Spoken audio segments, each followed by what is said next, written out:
Hello.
Anji, good afternoon. Good afternoon, sir. People start joining, sir. वैसे mostly I think resolve हो गया है. Some people had problems with not getting the invite and all. I think most of it has been solved. Yeah, I think so. Only one or two candidates complained that the window had closed by the time they wanted to register. But in spite of that, I think we have 182 registrations. Right, sir.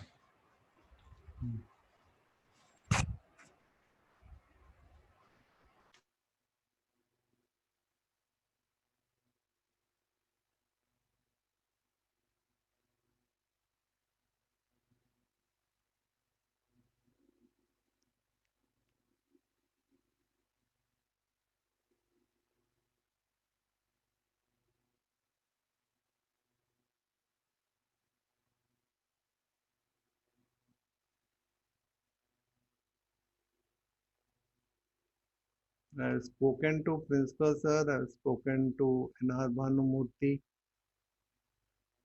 and all the rest. I think Vimal is already here.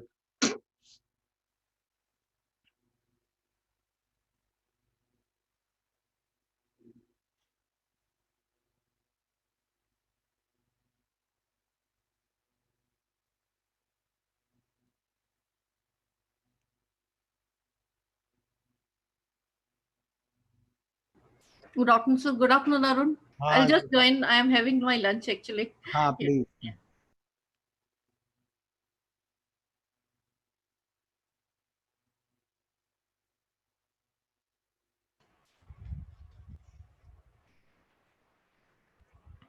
See, Arun, it takes time for people to join. That is why we should start well in time. I think on the rest of the days also we have to allow them to join from 2:30 onwards.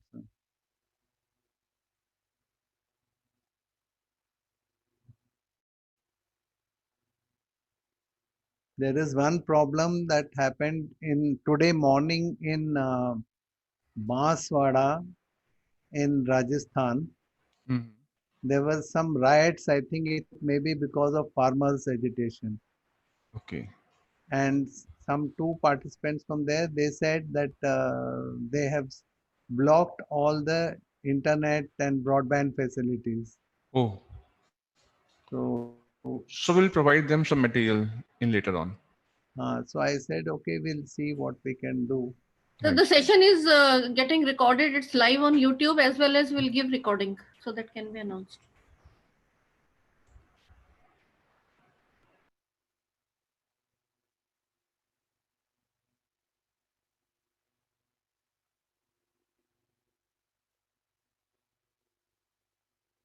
So Arun, if we are giving them the recording, then do I have to also give the material? I think then in that case, there's a no need. I think so. If we are giving them recording, it's okay. Then I won't give the material. Right, sir. So Vimal, they'll be having the recording for taking care of the assignments. Na? Then Yeah, all the live sessions will be recorded, sir, and they will be available because some of them they may have some problem in internet at the live session time. So okay.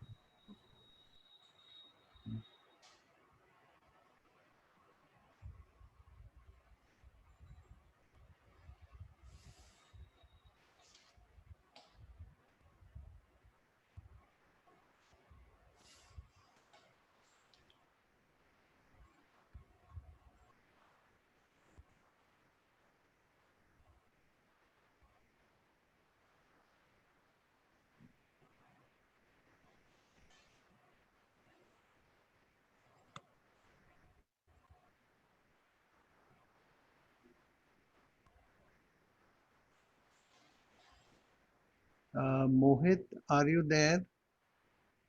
Yes, sir. अच्छा, ये जो the topics that you are saying, can you add one more block over there in the backdrop? Yes, sir. हाँ, तो आप simply please add one more block. You can make these slightly smaller. That is measure theory. Just two words. Measured theory and major theory. Measure, Okay, MEASURE, got it, sir. measure theory.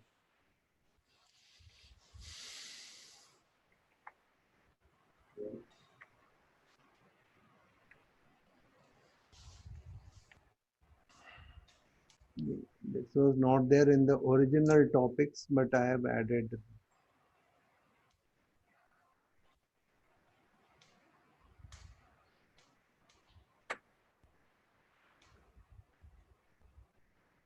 We have a total of 11 sessions, one valedictory, one introductory, inaugural, and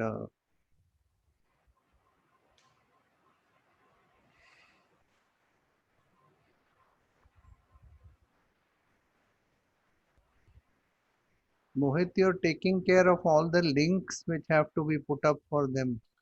So we discussed that. Okay. We'll for the feedback, we'll share them after some time separately, and for the YouTube, we'll provide them if you discuss with like Vimal ma'am.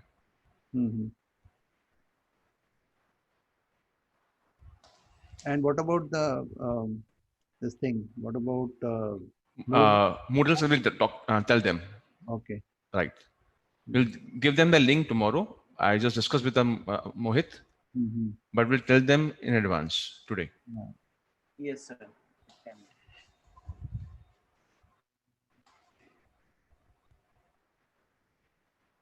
When I'll be explaining about the program, initially I'll take 5 minutes to explain about the program. Okay. After that, I think any of us, if we have to say something, Arun, if you have to say something, or if Right. Vimal wants to add something, you are welcome to add something. Right, sir.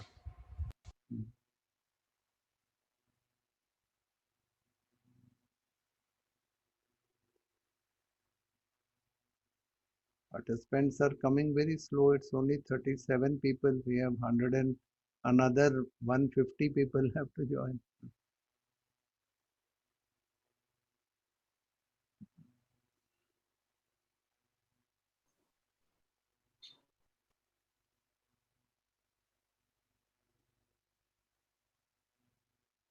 Actually, I was in one more international conference just now. I was presenting a paper.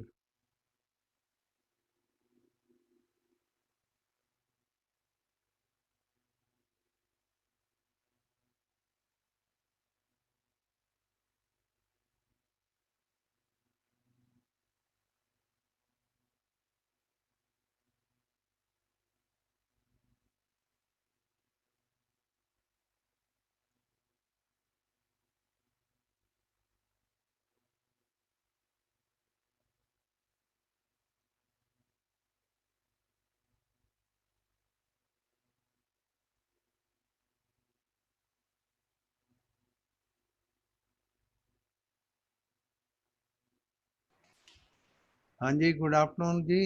Good afternoon, sir. हाँ, मैं principal साहब को good afternoon कह रहा हूँ। उनका भी link up हो रहा है। अभी शायद कनेक्शन चल रहा है, राइट? हाँ।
हाँ जी, good afternoon. Good afternoon sir. Good afternoon principal sir. I think sir भी ज्वाइन कर लिया है। ज्वाइन कर रहे हैं वो, उनको थोड़ा कनेक्टिविटी में आ रहा है थोड़ी। हाँ, yeah. So actually, I was just in this international conference 1 hour back, and there they announced that NR Bhanumothi is going to be there also. Okay, so yeah, So okay. I rang him and I said, "What is this? How are you there at two places?" So he said, "No, no, they had asked me to join, but they didn't tell the time at that time." So I said, "What is the time?" So I ensured that he'll be there here from 3 to 4. He said, "This is our own program. How I can't be here? I'll be here definitely. But maybe that is after 4 o'clock."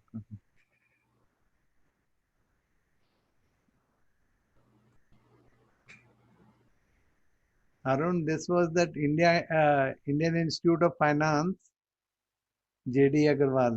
Okay, sir. Okay, right. Okay.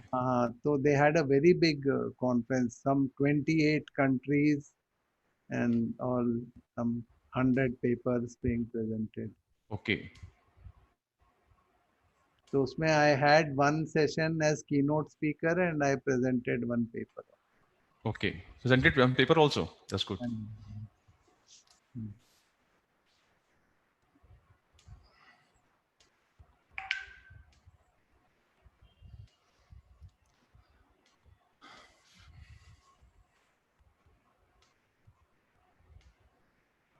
I think most of the people's problems have been solved. Hmm. They were having some small problems about not getting the letter and all. It seems only one person, she rang up very late, and by that time the window had closed.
Good afternoon sir. Sir आवाज आ रही है sir आपकी? हाँ Yeah, it's audible. हाँ जी.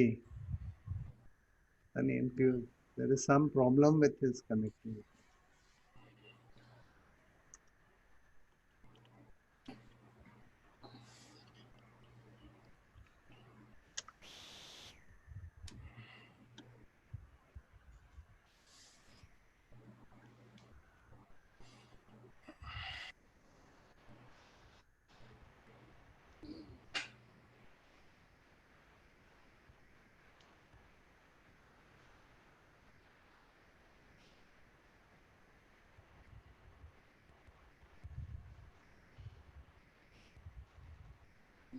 Good afternoon, everyone. Good afternoon. Many. Yeah.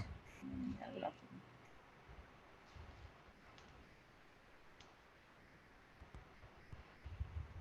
We still have 100 participants to join. We put a message in WhatsApp group. They should join. Yeah. It's now 3 o'clock, already 3 o'clock. Doing.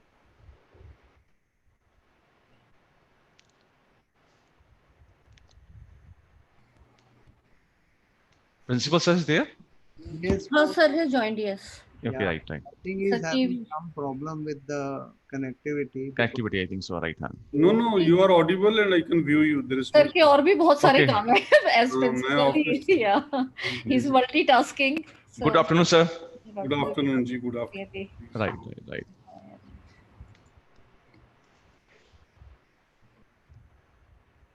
So shall we start? Allow me to start the session. Or shall we wait for 5 minutes? Vimal, can we wait for 5 minutes? Yeah, yes, sir. You talk to him, Professor N.R. Bhanumurthy. He should be. Yeah. That is the main thing. Introduction will be over in a few minutes. And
Anji sir, good afternoon. Good afternoon, sir. Hello. Yes. Professor Bhanumurthy has joined. Yeah, good afternoon, sir. Welcome. Good afternoon, sir. Welcome, sir. Thank you. Good afternoon, everybody. Good afternoon, Professor Bhanumurthy. Good afternoon, sir. I'm sure you have met Dr. Jaswinder, Principal Khalsa College. I do not know whether we have met earlier or not. No, I visited the college, but there was somebody else different. Okay. Yes. So he is also an economist. Okay. He is from Punjab University originally. Okay. So today I am the odd one out. All commerce, economics persons, and I am a chemistry person. Okay, so let's get started. Good afternoon, everyone, all of you, and special welcome to Professor N.R. Bhanumurthy, who is chief guest of today's inaugural event. Respected Vice Chancellor of Dr. B.R. Ambedkar School of Economics, Base University, Bangalore, and Secretary of the Indian Econometric Society, with whom we are doing this 1 week FDP as a collaborative event. And I also welcome Professor K.V. Bhanumurthy, who is the coordinator and main speaker for the entire session. and he's the former Dean Faculty of Commerce and Business, Delhi School of Economics and Special Employee Professor at DTU currently. And I also welcome my respected Principal Sir, Dr. Jaswinder Singh, and Director of our centers, who is again a well-known economics uh, academician and also has done so much contribution in the field of e-learning. I also welcome Dr. Arun, who is my colleague from Maharaja Agrawal College. And above all, I welcome all dear colleagues from different parts of the country to yet another happening event with GAD-TLC. That is the Guru Angad Dev Teaching Learning Center of MHRD under the very prestigious Pandit Madan Mohan Malviya National Mission on Teachers and Teaching. And today, for a change, we are slightly going into a different program, and I'll request Dr. Arun to do the coordination, take it further. Welcome, Arun. Yeah. Thank you, ma'am. Thank you very much. Now, first of all, I just introduce my principal, sir, Dr. Jaswinder Singh. He's right now a principal in Khalsa College, and he's a director in Guru Angad Dev Teaching Learning Center. He's also executive director of our Center of E-Learning, which established in 2014. He has a very vast experience of teaching. He has a teaching experience around more than 34 years. And more than 10 years he's a principal in Khalsa College. He has published so many articles, so many papers, presentation, lectures, there were so many lectures. This is a long list of lectures. I am not giving a list of that. And he's a member of so many professional bodies. Like he's right now Secretary International Intellectual Society, Secretary of All India Foundation of Peace and Development. He's a member of so many UGC committee. So sir, I will request you to please introduce and give a welcome address.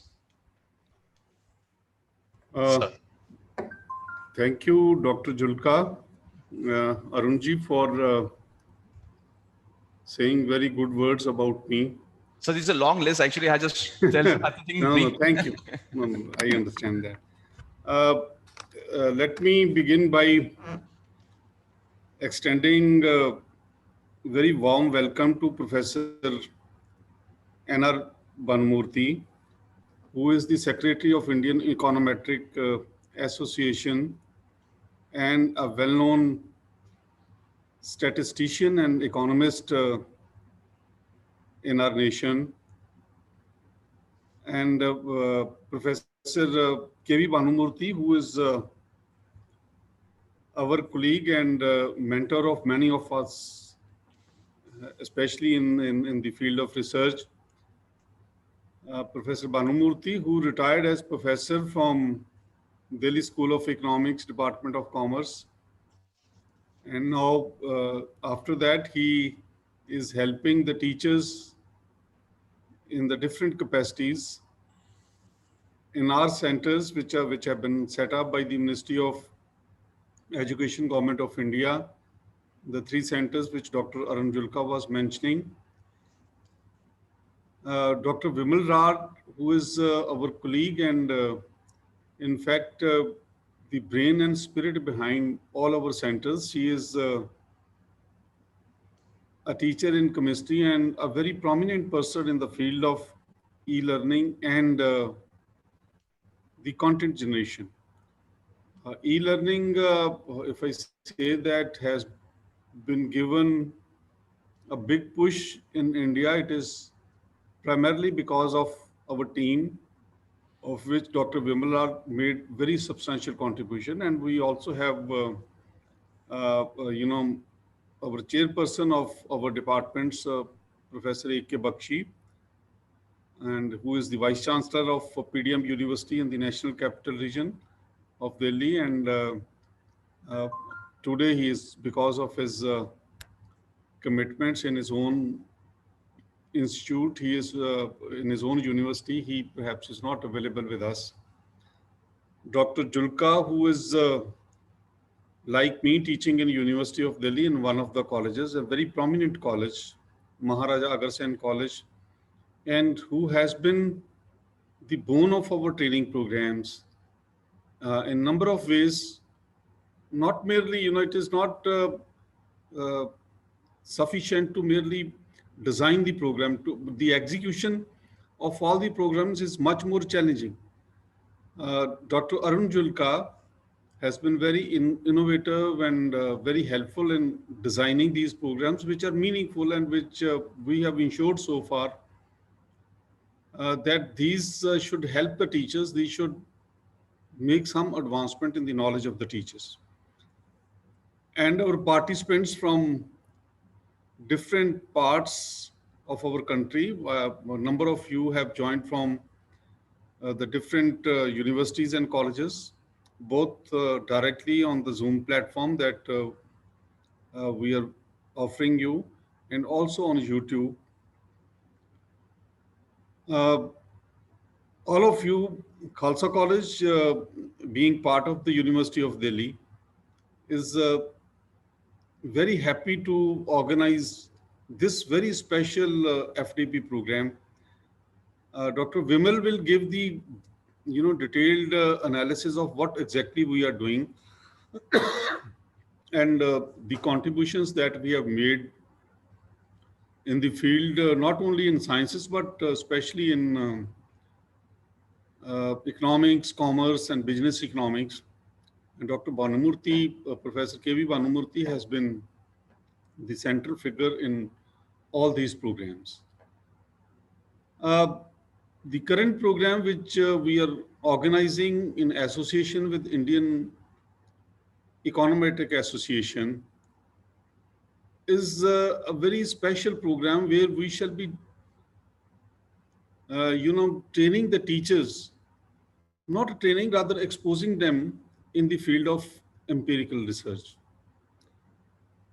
We will be discussing, the nature of and the types of research and the various tools which are available to us as researchers, as teachers, as students.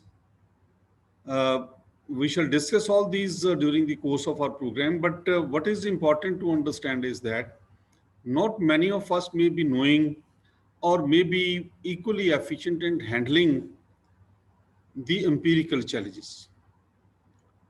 We understand, all of us that it is not possible to use the data, to process the data in a simplistic way.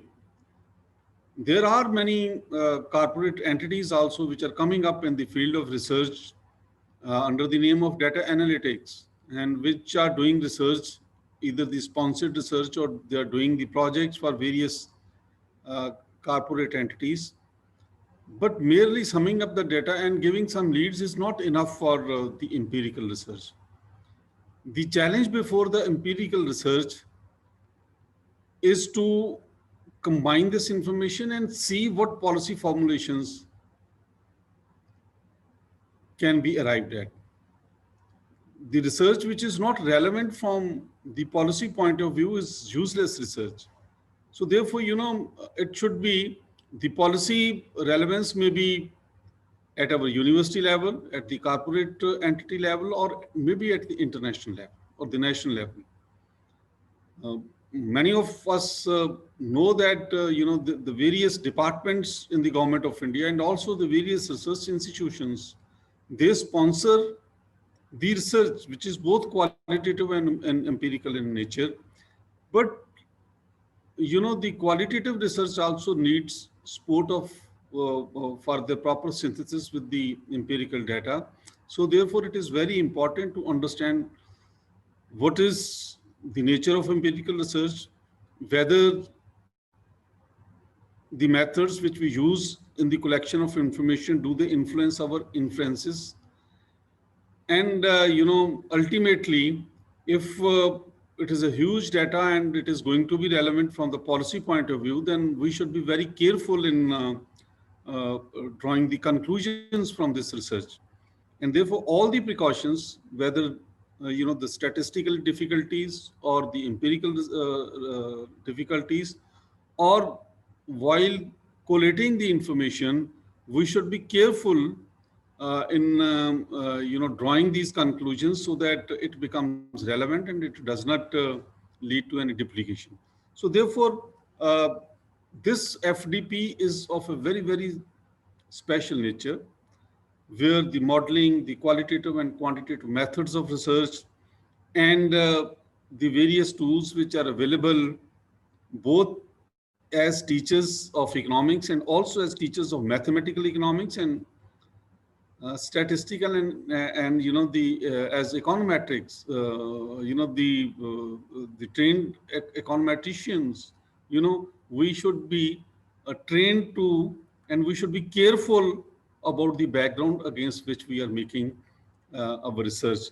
So it's a huge task, and I compliment Professor K.V. Bhanumurthy and Professor N.R. Bhanumurthy for giving us the lead. And I'm sure, these 7 days or this 1 week will give us a very concise capsule in training us and proceeding with the empirical research. I once again express my gratitude to Professor N.R. Bhanumurthy and my colleagues, especially Dr. Vimal, who has been, organizing these various programs continuously for the last so many years, and especially during the corona pandemic. We have trained close to 30,000 teachers in the use of ICT and other teaching methodologies, which should not merely, help the teachers. They should make the teachers much more comfortable and also bring the students at ease with the teachers, and it should rather improve the face-to-face teaching. And it is with this objective that we have been designing those faculty development programs. And in this faculty development program, I'm sure the teachers of economics, commerce, and other social sciences will benefit a lot. Thank you very much once. Thank you, sir. Thank you. Thank you, sir. Thank you, sir. You're always giving motivation to us in all the fields. And also, now I will request Dr. Bhanumurthy, sir, to introduce Dr. Vimal Rar, ma'am. Thank you, Arun. I thought I'll just make a small change in the program. Otherwise, always Vimal is left with the job of introducing others, and she doesn't get introduced. So that is why I made Always, Sir, you it's can be always. It's all- Thank you. So, Dr. Vimal Rar, there are many ways in which we can address her.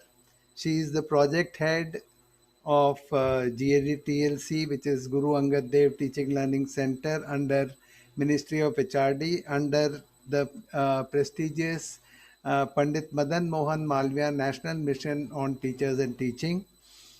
She is also the coordinator for National Resource Center for Chemistry under MHRD. Again, this is a center which is exclusively meant for ARPIT programs, and it is one of the centers which is leading in the country.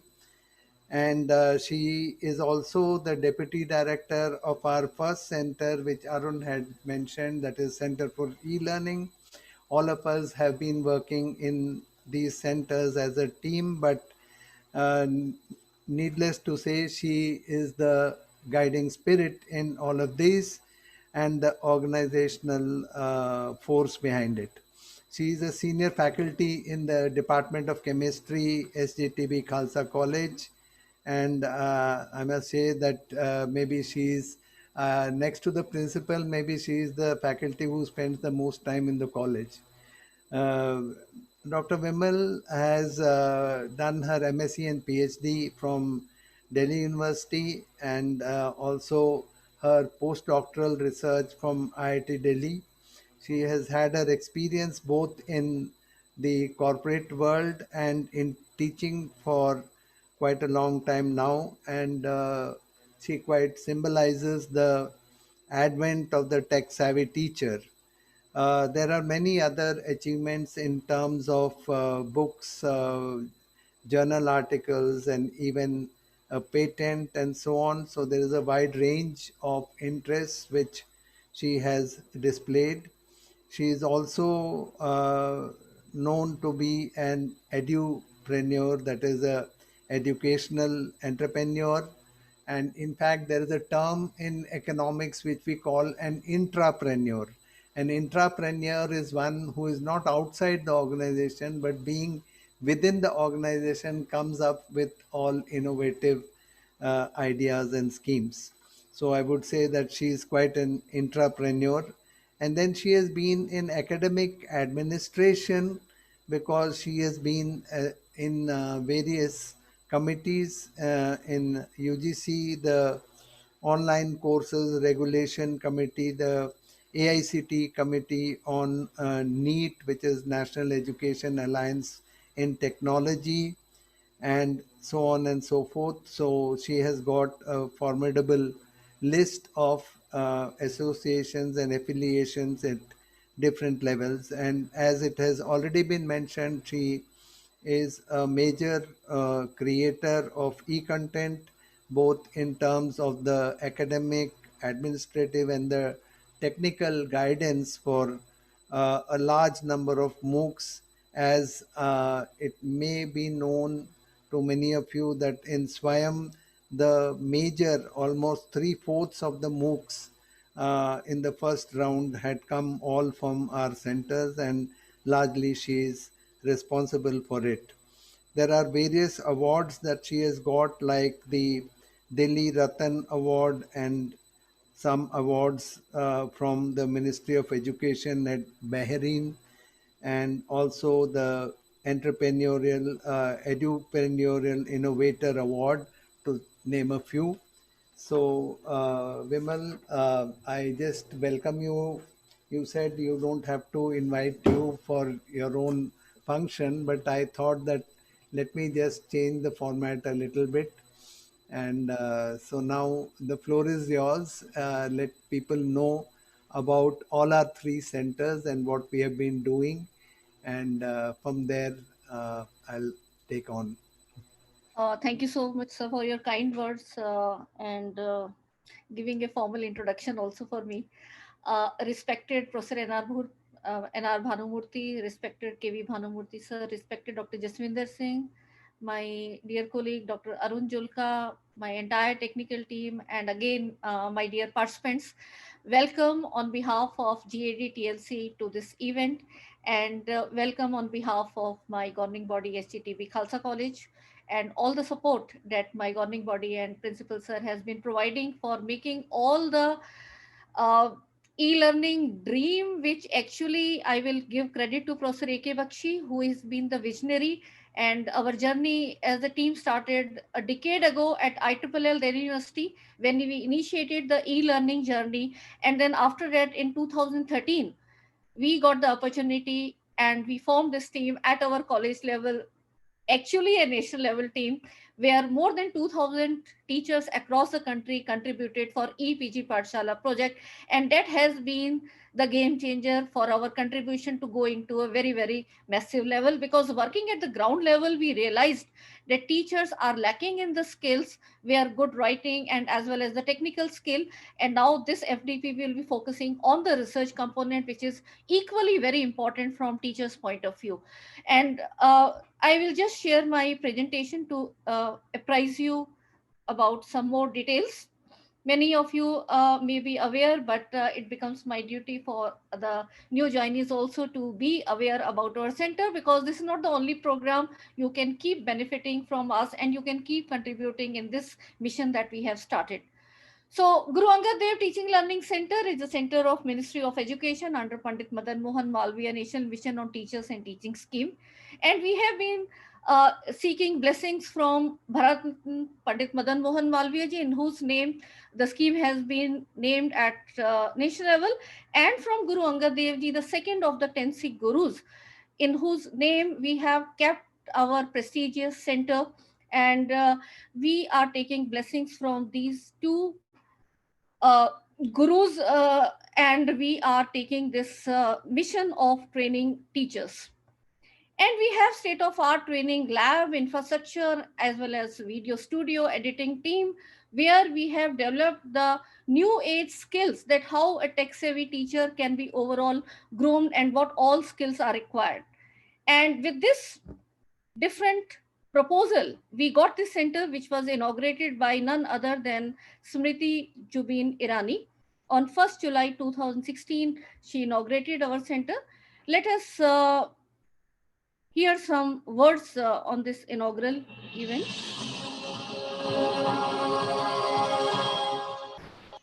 आज मैं विशेष रूप से बधाई देती हूँ professor Bakshi को, विमल जी को, जिन्होंने बहुत मेहनत करके इस सेंटर को जीवित रूप में आपके सामने प्रस्तुत किया। ये एक टीचर की ललक उसके उत्साह का उदाहरण है कि भारत सरकार ने दिसंबर 2014 को माननीय प्रधानमंत्री जी के हाथों पंडित मदन मोहन मालवीय नेशनल मिशन को राष्ट्र के सामने प्रस्तुत किया। लेकिन उसमें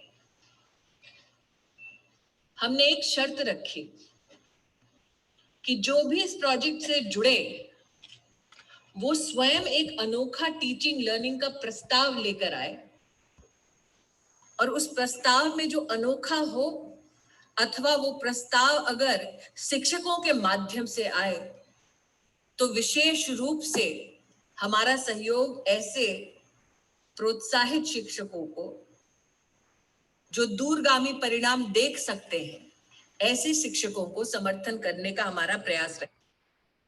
And what was that unique thing was in 2015 when we had given this proposal, we gave the proposal that we want to train teachers in the digital skills, whether it is for the online or blended or the face-to-face teaching requirement, so that there is a quality enhancement in the education system. And that can happen only through each and every classroom transformation, and also providing the teachers with good quality open educational resources. And around that, which now I think in National Education Policy 2020, all this is being reinforced in a very, very big way. So we, at that time, we started with chemistry, commerce, economics, but now we are taking the activities to all the subjects that we will be able to take. So we have been working since then, and this work was not possible. It's a team effort. It is not an individual work like Professor Bhanumurthy mentioned, but the vision starts from Professor A.K. Bakshi, who is the chairman of our center. Professor Bhanumurthy is the vice chairman. We have other prestigious members as eminent academician, Professor N.K. Chadda, Professor Aditya Bhattacharjee, Dr. R.P. Singh, and myself and Principal Sir, we are the executive heads. And as I mentioned that as a team, we formed with a unique idea that as individual academician, we get the projects of EPG Pathshala, but 6 of the PIs and co-PIs from 6 subjects, around 12 of us, we came together that yes, we want to do the e-content development in our guidance. We had our own studio and technical team rather than outsourcing it to vendors, where for every minute change we would have been pushing and saying that, okay, now you cannot do the change and so on. So we have through this model, which can be, yes, accepted as a unique entrepreneurship in a way. And this model is being now replicated at many of the colleges and universities across the country.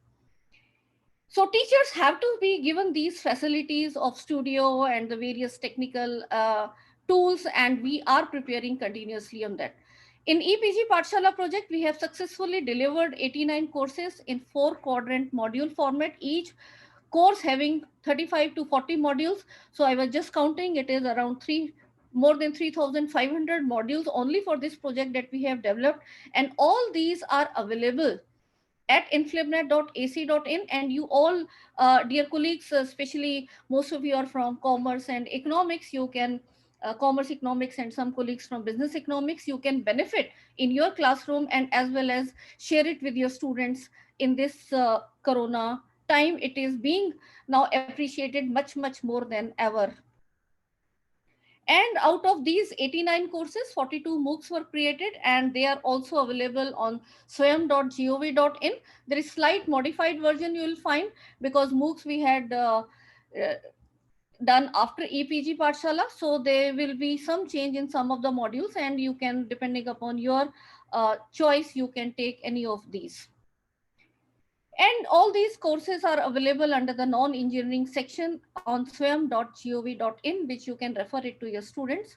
I'm also happy to share that we have also co-designed the first ever faculty induction program, which is now mandatory for every new teacher who joins the education system.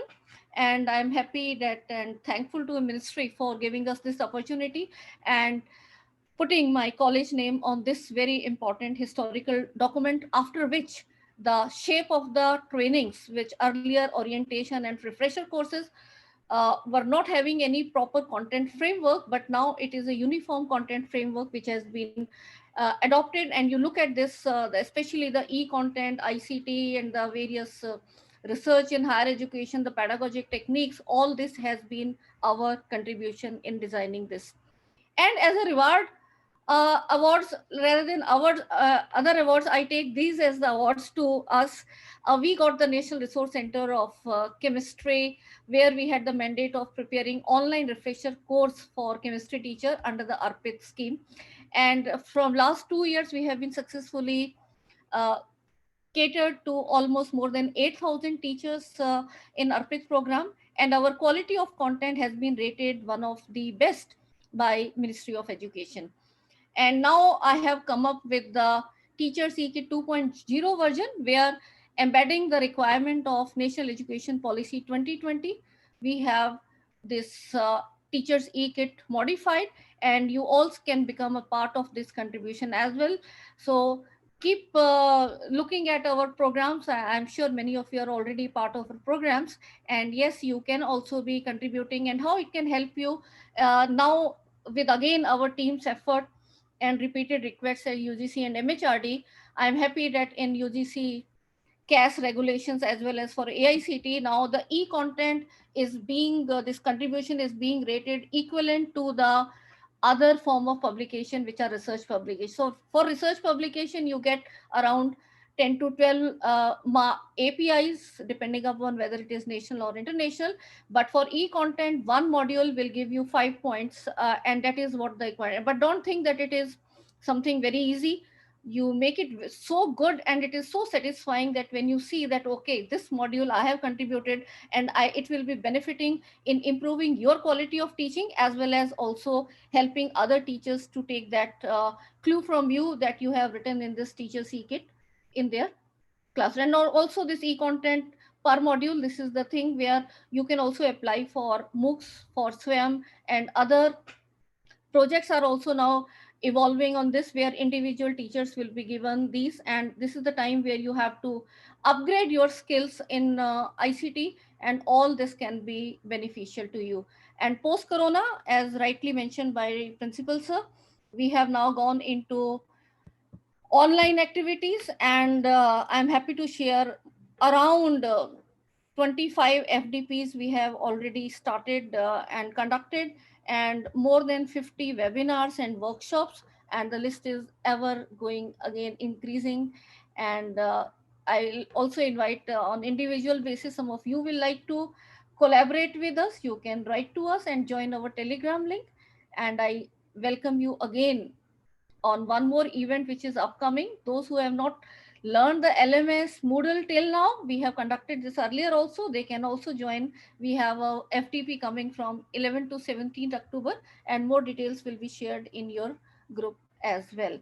And special thanks goes to the Indian Econometric Society for collaborating with us, and especially Professor N.R. Bhanumurthy, to be part of this inaugural event. And we are looking forward to your words of wisdom, sir, for as the inaugural address. Thank you. And thank you, Professor K.V. Bhanumurthy, sir, for taking this entire, designing this course and taking it further. Thank you.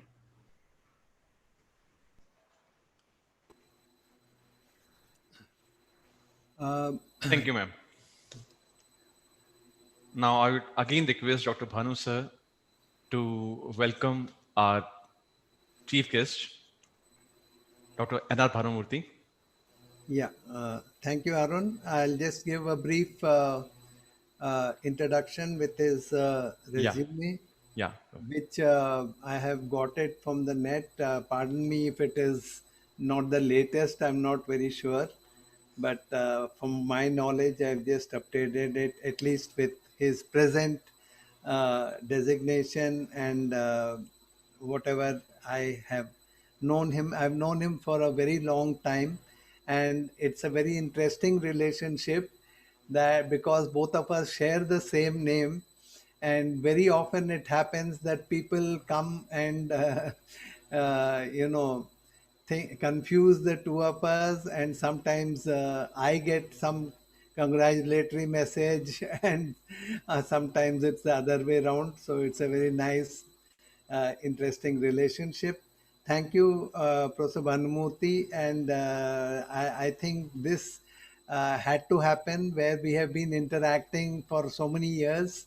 And now this is a formal platform and a kind of a effort which I think would make a lot of sense with what we have always been wanting to do. Professor N.R. Bhanumurthy is presently the Vice Chancellor of Dr. B.R. Ambedkar School of Economics. It is an independent university in Bengaluru, and I have, for as long as I know him, I've known him as the Secretary of the Indian Econometric Society. Earlier, I used to very frequently go for the conferences and present papers. Somehow, for a few years now, it has not been possible. And the other most well-known position that he has held is as a senior professor in leading policy making institute, the National Institute of Public Finance and Policy, New Delhi. As you can know from the name, it is all about policy making. Some of his major achievements are he has been in the forefront in terms of macroeconometric modeling and also involved at the policy level. So he is well known as a macroeconometrician and also a policy maker. He has been consultant with various international bodies. To name some of them, he has been with the UNDP Regional Center at Colombo. He has also been a consultant and a visiting fellow to the Asian Development Bank, Manila. He has been a consultant to ESCAP, which is again a UN body at Bangkok. He has been a consultant with ILO UNDP for economic reforms and employment in India. I'm not reading out all the details because the list is excellent and so long. He has been a consultant to World Bank for studying the impact of global financial crisis on the Indian economy in 2009, and the list is endless. But I think the crowning glory is that he has got academic awards, which I think really is the icing on the cake. He has been bestowed with the Mahalanobis Memorial Medal National Award for the year 2014 by the Indian Econometrics Society for outstanding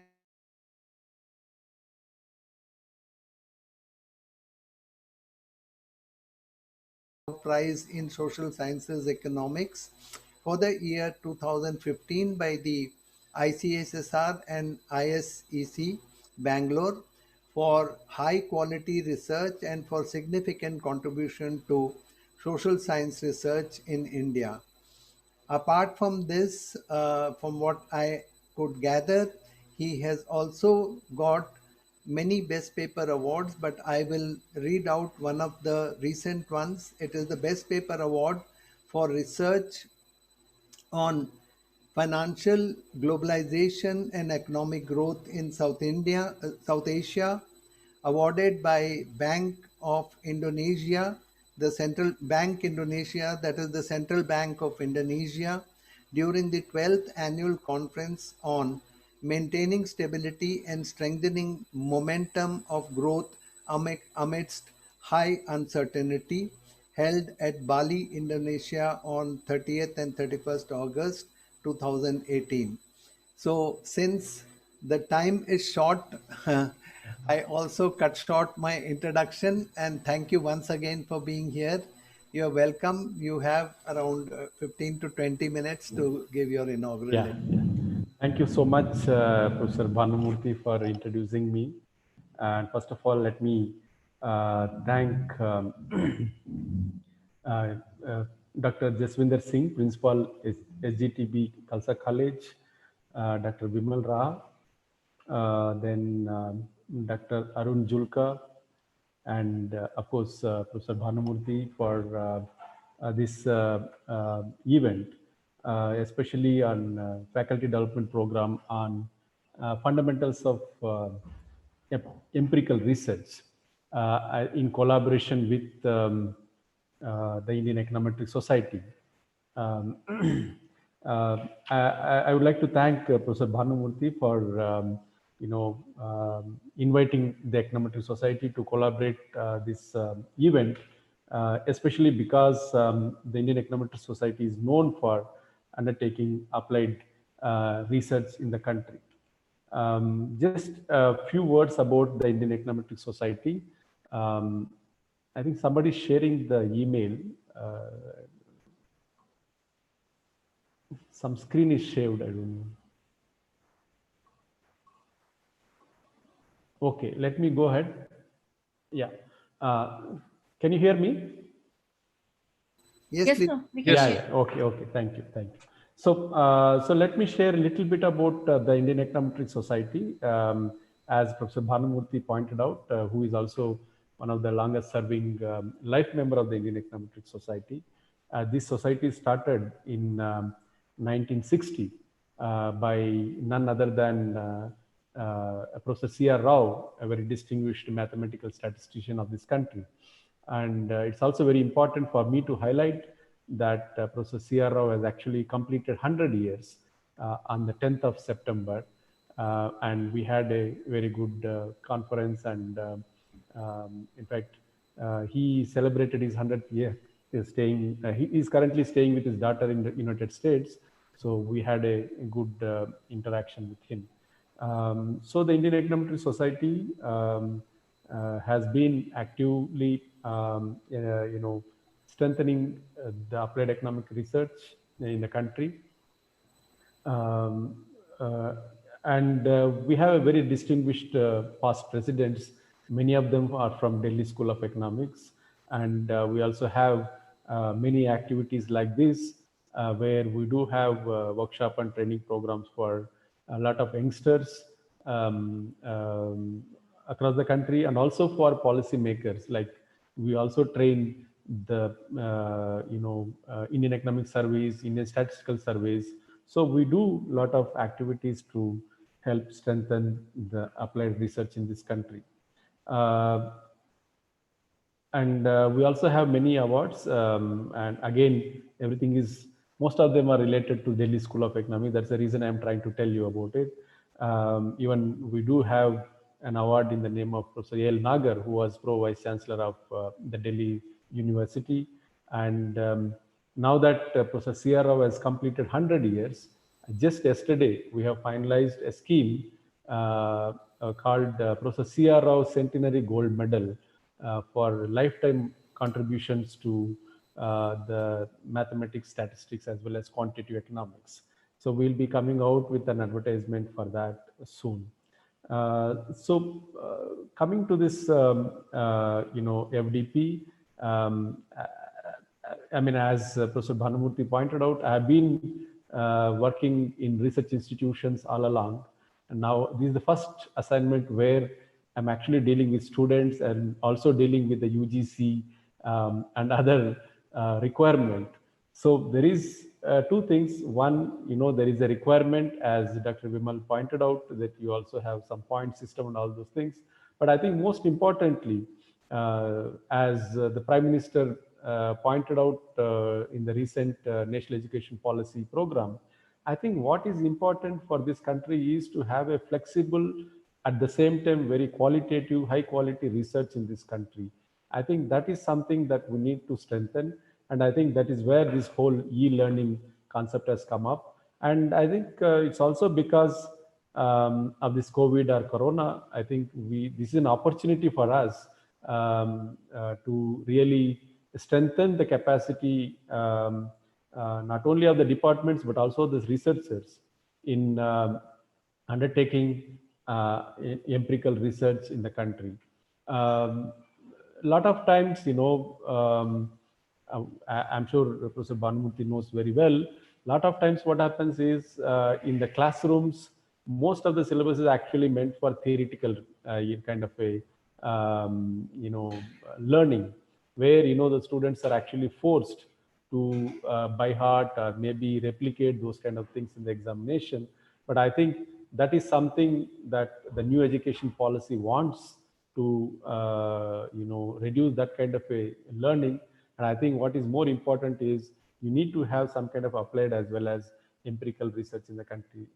And you need to have a balance between, theory and applications. I think this is exactly where this FDP will help the participants in trying to relate what exactly they're learning in the class with some of the applied kind of stuff. I think if you look at the syllabus or the course structure that we have right now, I think that certainly will help all the participants to think little differently, not just try to by heart.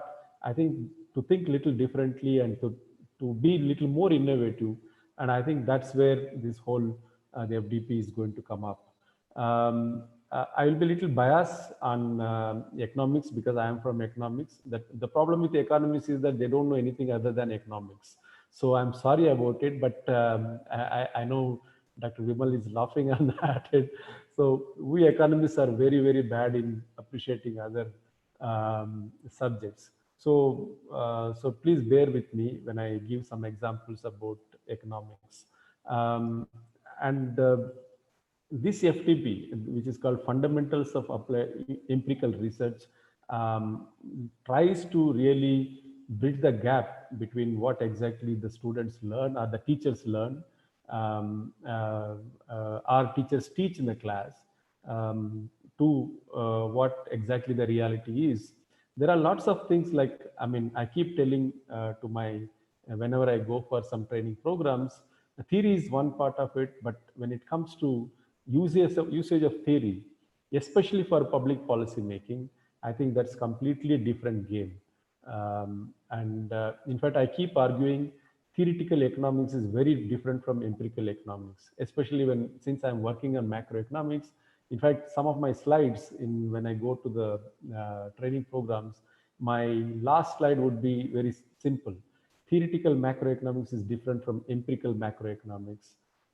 And again, we say that theoretical economics is different from Indian macroeconomics.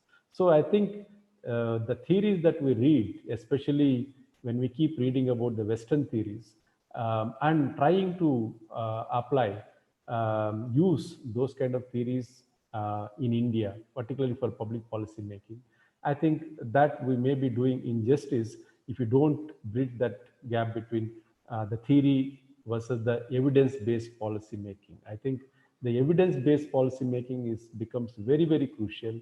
I'll give you a simple example, right? Now, a lot of times we keep talking about, especially when this kind of a Corona time, a lot of debates happen among the economists, like how to overcome this slowdown in the Indian economy. I think that we have completely different set of prescriptions.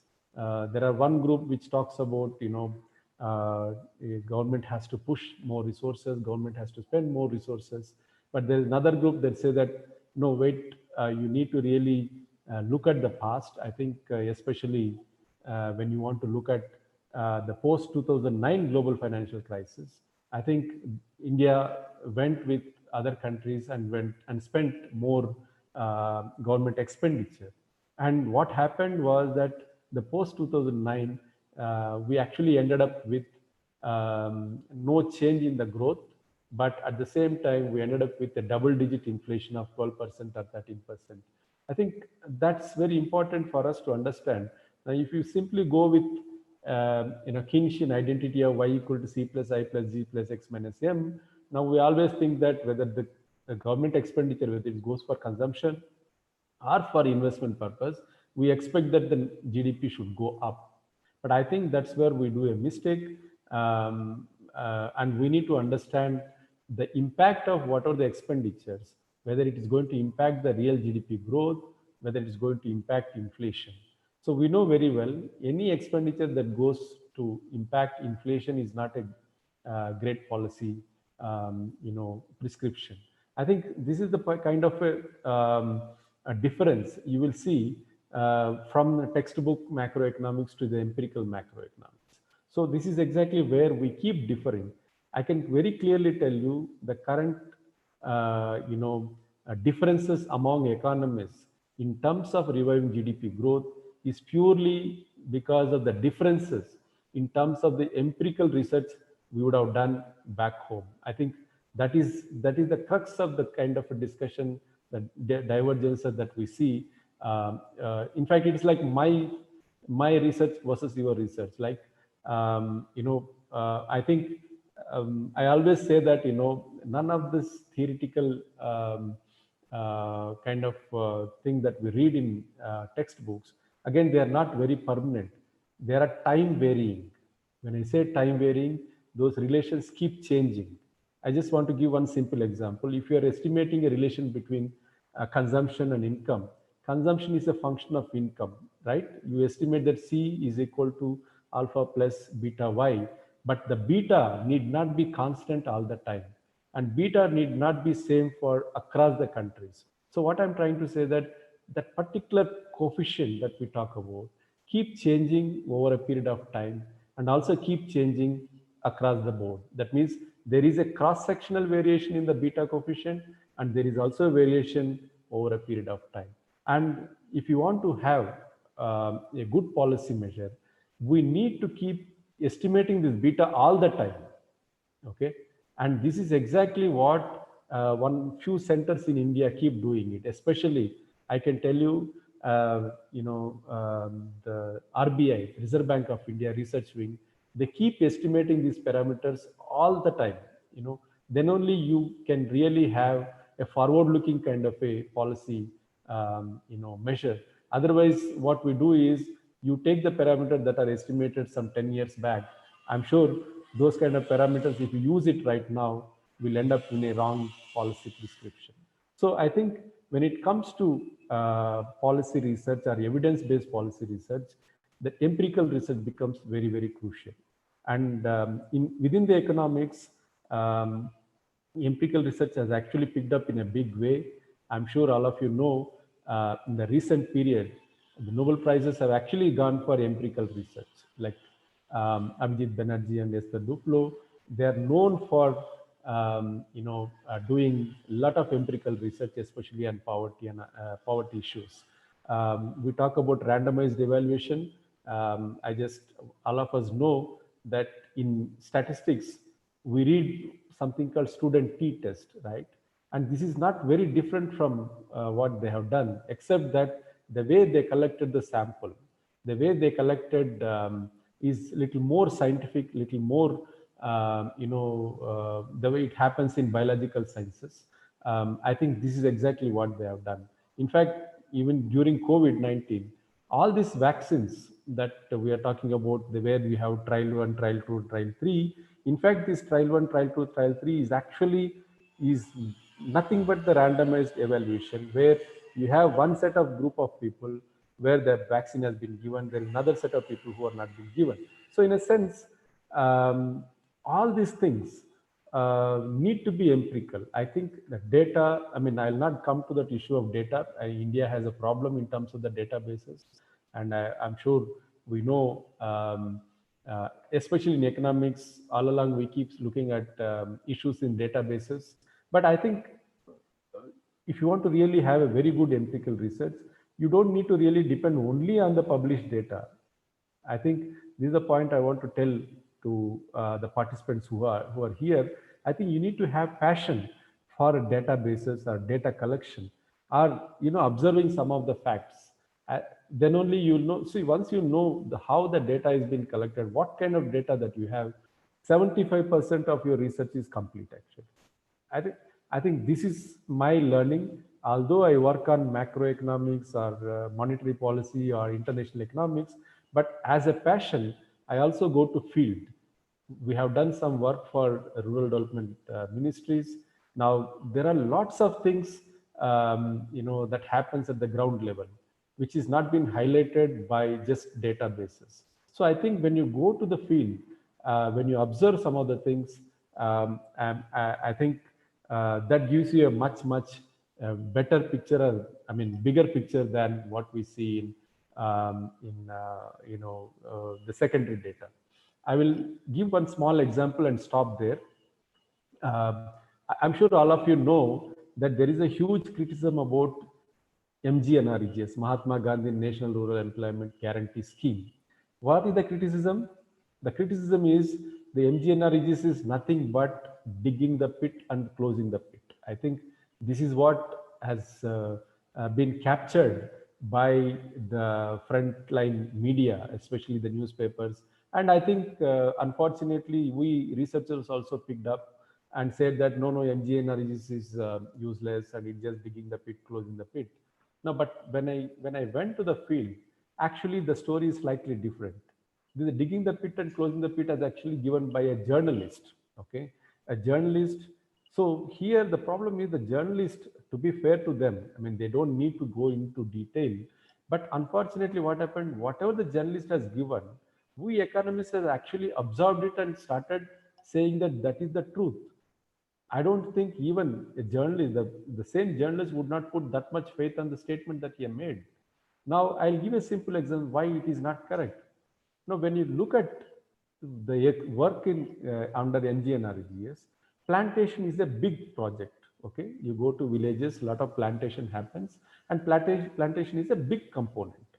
Now, the plantation, the MGNREGS actually, we only know that it has to have a wage component, but not the plantation. Where you get the plant from the horticulture department. Now, how do we get it? There is a convergence between the MGNREGS and the horticulture mission. Okay, there is a national horticulture mission, and you have a MGNREGS. Now, what they do is under the MGNREGS. Let me add one more point. Now, how do you plant a tree? How do you plant a sapling? Basically, you have to dig it, then you have to put a plant, and then you have to close it, right? Now, the wage component of this whole process, digging the pit and closing the pit, is actually budgeted under the MGNREGS. But the plant is budgeted under the National Horticulture Mission. Now, if you have this kind of understanding, can you still say that it is a digging the pit and closing the pit? Now, this kind of example, this kind of a small things, you will never get it in just by reading. I think you will get it only by having an open mind to any issue and observing when you go to the field. And you don't need to estimate any regression here. See, just by understanding a small mechanism, you will see that closing the pit, digging the pit is not correct. You completely change the narrative. What is happening is that after 5 years down the line, you will see a beautiful tree, right? So I think the role of researchers, which is different from journalists, again, I'm saying journalists have to do their job and they are doing. I have high appreciation for them.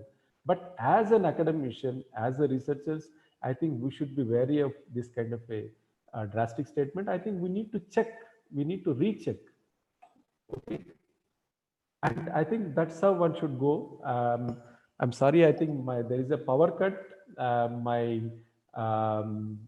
internet will go off now after 2-3 minutes. Let me stop here, and I thank all of you for giving me this opportunity. Thank you so much. Thank you so much, sir. Thank you. Thank you, sir. Before your power goes off, I'll just link up what I'll be doing in this FDP. Starting with the same word, I'm going to start my lecture on basics of research with the difference between journalistic writing and research. That is where I'm going to start my lecture. So, and another thing is that it's not only that our names match, but I think our thought process also resonates a lot. Thank you so much for being here. Thank you. And I need your blessings for this successful completion. Thank you. Thank you so much, sir. As and Thank when you. it power cuts, then I mean that Wi-Fi cuts, I'll close it. Okay. Right. Yeah. Thank you. Arun, Thank you, sir. Thank you, sir. Thank you for your blessings and giving the importance of empirical research.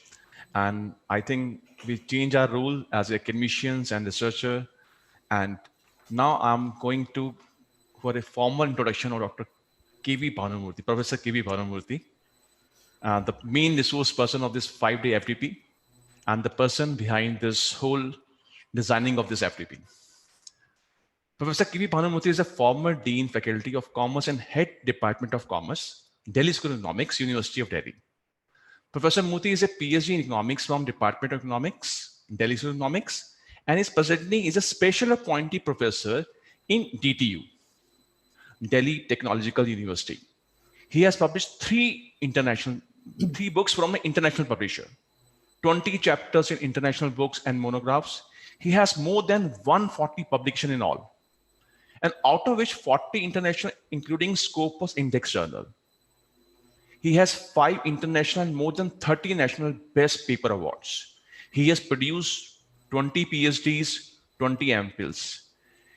He has many worldwide recognitions. Some of them are, I will just going for some of them. SSRN has rated 16 of his paper in top 10 lists in the world, out of which 8 are in all-time top 10 list. His overall ranking in SSRN, in which I think we have 530,000 economists in the world, his percentile is 99.2. Sorry, sir, 99.2. He has won a project from MacArthur Foundation, USA. It's an international competition from London School of Economics in 1999 to 2006. And some other recognitions, like if you know about, I think everybody know about allexpert.com. It's the best and the largest, oldest expert website in the world, has rated him as the best expert in economics in the world in November 2000. He has published a book on environmental sustainability, a consumption approach from Routledge, London, as a part of a special series on environment in June 2006. He has several awards. There's a long list of awards, but I'm just going and cut down and just telling you some of the awards. He got Best Award, Paper Award in International Conference of Advances in Business and Information Technology from University of Kigali, Namibia, and they have done some collaboration with Namibia University and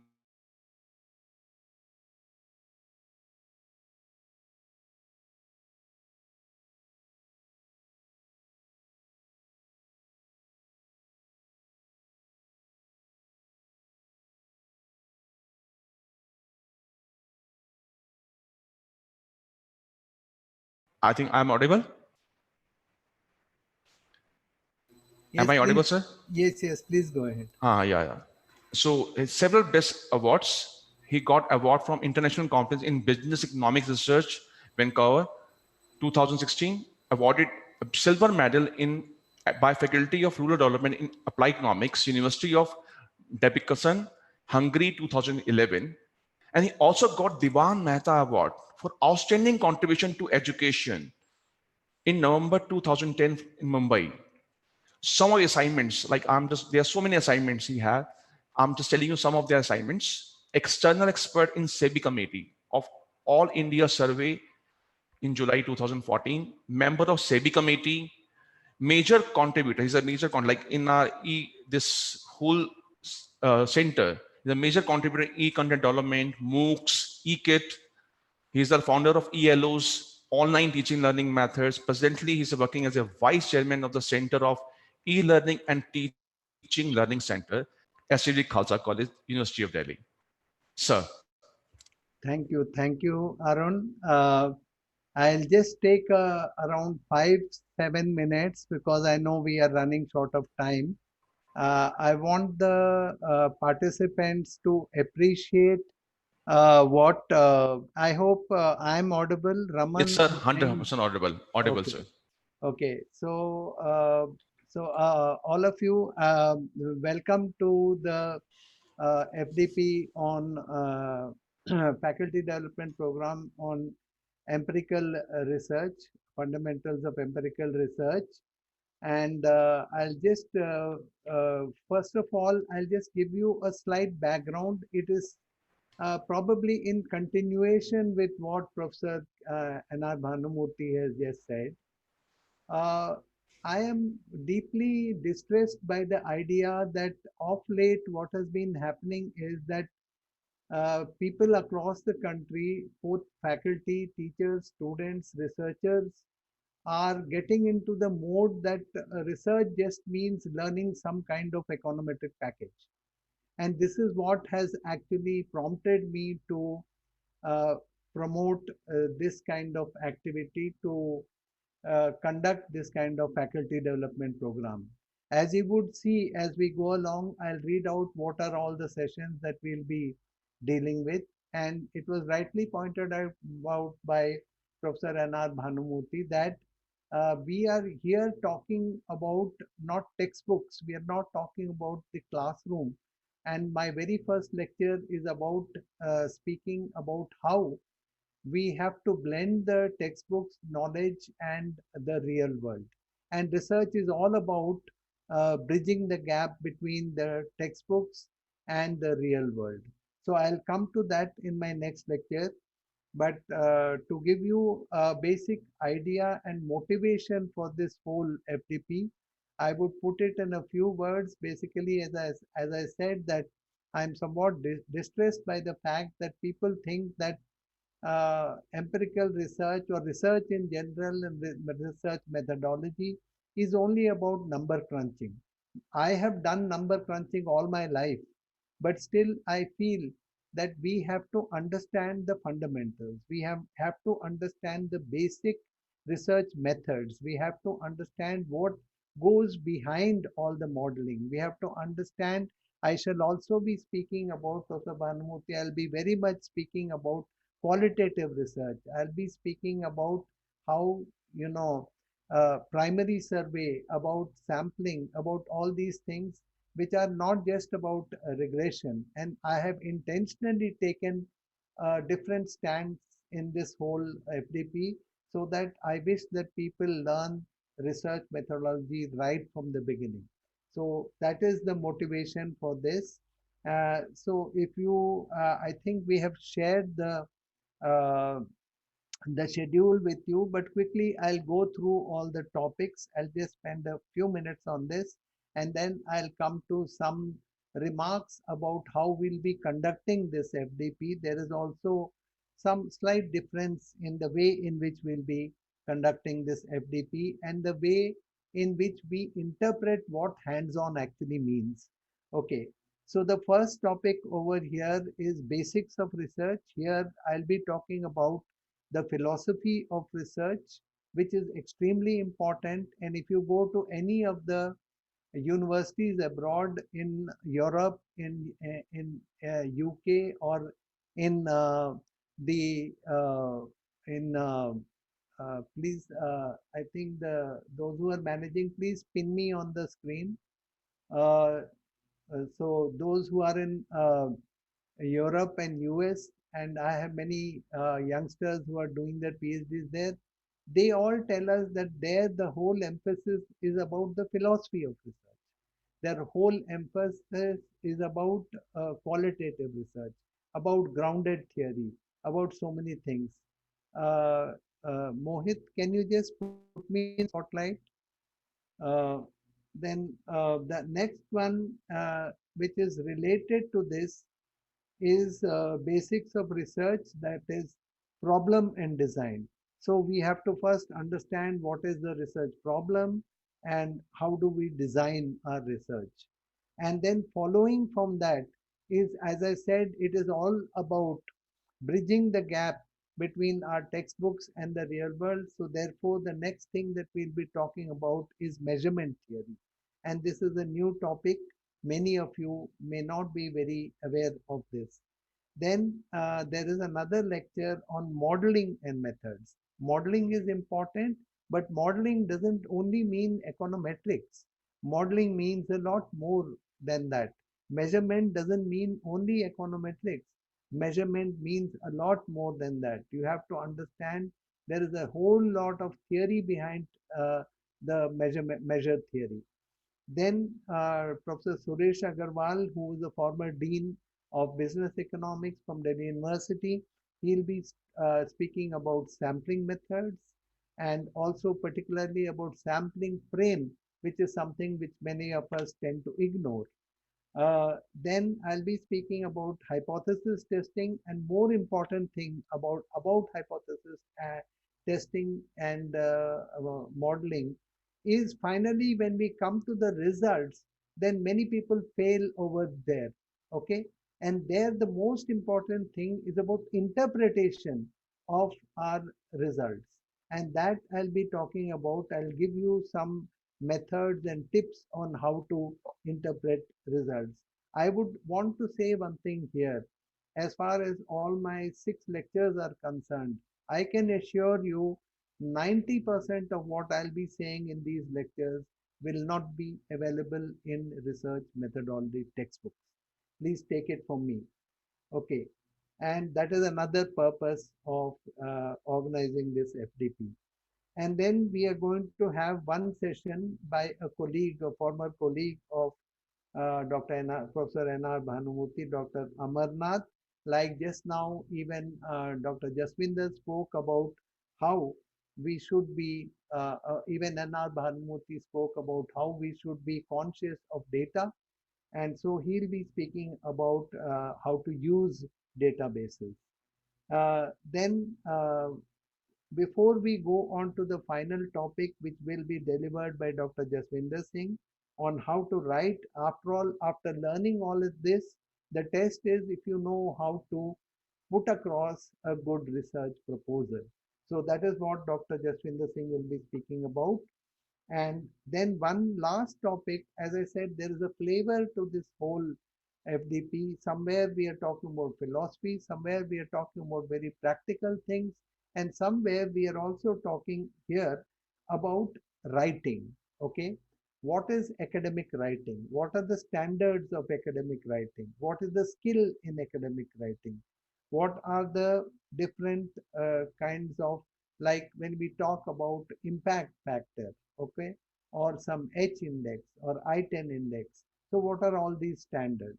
So as I said, overall, this is going to be an FDP which is going to give you a lot of scope for learning things which you will not have in your classroom, in your textbooks, and also in your books on research methodology. That I can assure you. A lot of this comes out of my personal experience in research for, by the way, this is my 48th year of teaching, and as it has been mentioned, I have produced around 20 PhDs and in fact more than 20 MPhils, around 30 MPhils. So in all, I have 50 research students who have graduated under me. So I just want that you should share and you should take advantage of what I will be sharing with you. Now, one last thing that I want to tell you is that the assignments part is going to be different. Over here, please do not get into the idea that hands-on only means pressing the keyboard. That is not only hands-on. We are going to have the whole of your groups will be divided into groups of 5 partners each. Okay, so you will be partners in research, and then these assignments. Who is saying, Dr. Prakash, why are you saying it is not audible? Now we can see what is the problem. Ria. Sir, audible, 100% audible. Okay. So what I was saying, sorry, in the end is that now we are having a different kind of, you'll have a different kind of experience when it comes to what is the meaning of hands-on. Here we are going to have groups of 5, and Sonia will help you to prepare these groups. And don't worry if you are grouped up with a person whom you don't know at all, and that is for the good. We want that their hands-on over here is also going to mean that you are going to work with people whom you don't know. Okay, you should know what is teamwork. You should know how research is something which is not individualistic, it is teamwork, and you should know how to interact. We would be most glad if a person from Kerala interacts with another faculty from Assam, or a person from Rajasthan interacts with a faculty from Punjab, or from Maharashtra interacts somebody from West Bengal. So that is the whole idea. So you will be grouped up into groups of 5. The assignments will reach you through the groups that we have set up, and then you will have a good 3-4 days to discuss amongst yourselves, and then the answers are objective, but I can assure you it would need a lot of thinking on your part. And it is, there is a word in Hindi, I think that is most appropriate. It would lead a lot of manthan, and it is out of this manthan. Dr. Prakash is still saying that I am not audible. I think He has a problem in the connection, I think so. In their connection, not in our. I think he's 100% audible. I think I'm speaking right next to the mic. Yes, sir, it's 100% audible. No problem with that. Okay. If you want, I can keep the mic still closer. It only looks a bit odd. No, Okay. actually, please, everyone, just check your speaker volume. Please, everyone, check, and please sit quite near to your Wi-Fi. Yes. So lastly, that is what I'm saying, that the assignments have to be done as group assignments, and you are being given the recordings also, so you can go over them again and again. And then you had the answers are objective. There are not very many assignments, but the whole idea is this will stir up in you the, let me use a word which you understand, this will stir up in you the research spirit. That is the purpose of this FTP. I want to stir up the research spirit in you. I'm not here to just teach you how to do some R programming or to do some other SAS package. That is not the purpose of this. Please understand, I'm speaking from the bottom of my heart, and I have a few more years to go in academia. I want people to share my experience. I want people to understand my philosophy. I want people to understand what research is all about, and I want you to also try to tread on the path which I have been doing for now almost 50 years. And this is my target, that before I retire finally, I'm going to teach for 50 years, and I want your good wishes for that. So this is what I am saying. The rest of the details will come to you in the groups, and already we are a bit late. So I think it is already 4:20. So now I need a clear I needed a clear 2 hours for the next session. So thank you all of you. I'll just hand over to Arun for a brief vote of thanks by Vimal, and we can go on to the next session. Thank you, sir. Thank you for the giving the summary of the whole FTP. Now I just request Dr. Bimal ma'am.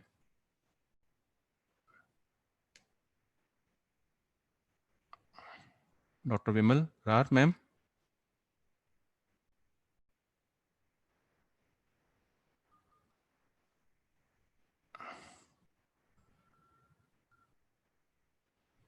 Ma'am, are you there?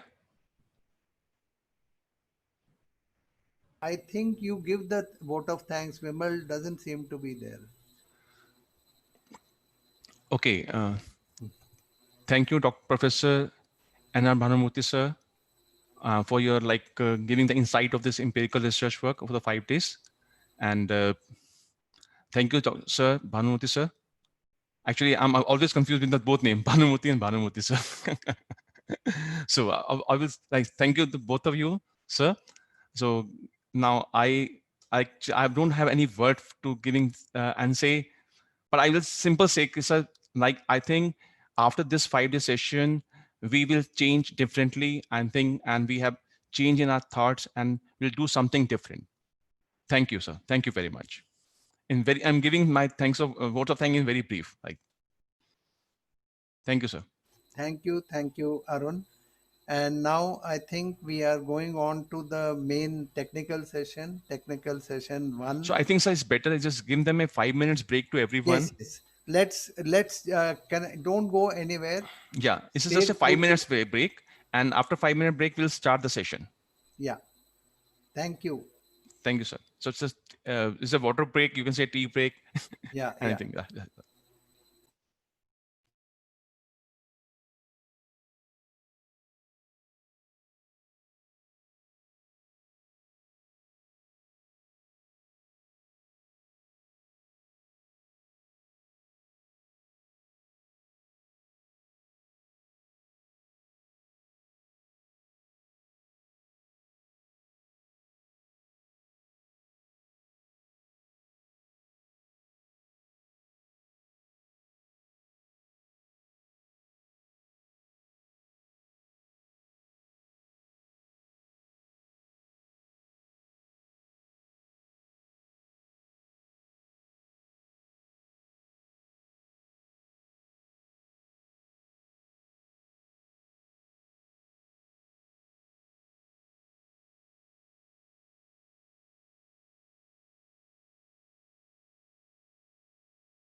Mohit, how many people are there on YouTube?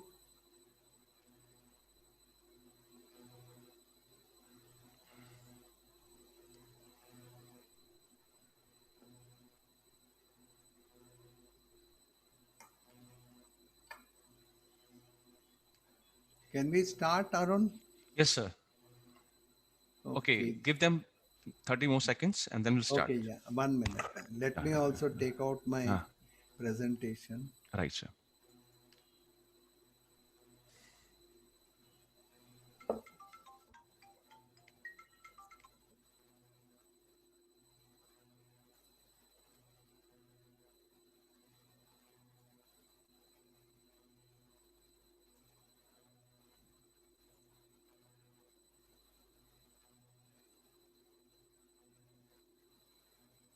Arun, can we interact in between?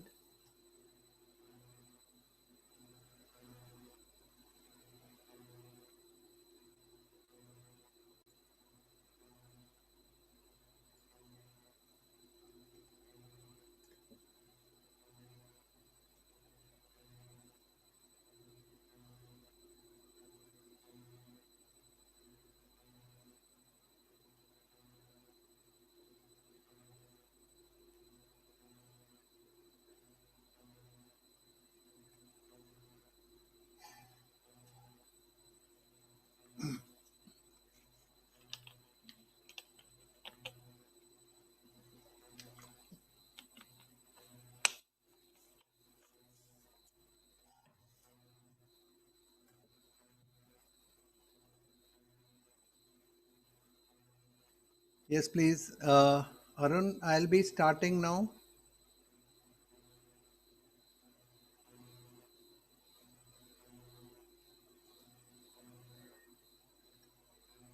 Hello.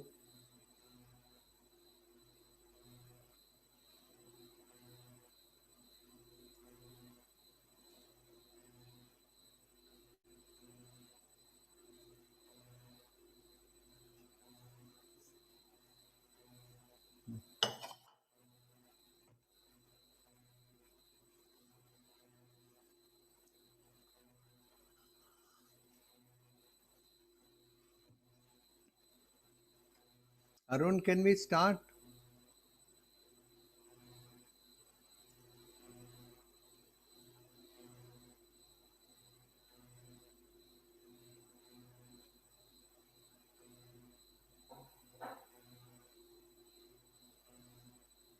See, please put a message because the main session is starting, and if somebody doesn't come, then they will not get the certificate.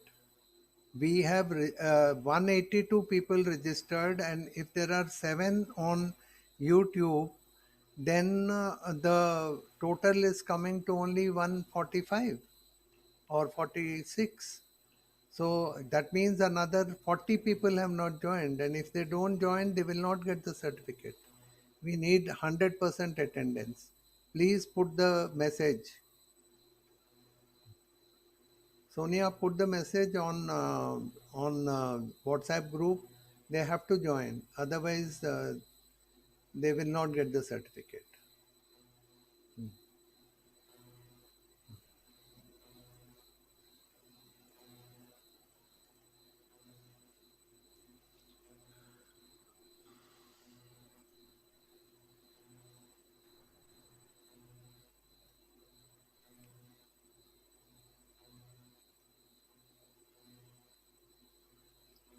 Okay, are you able to see my screen now? Yes, sir. Okay. Visible. Right. So as I said, we are going to talk about basics of research. Okay. Basics of research. I'm approaching basics of research from many different angles.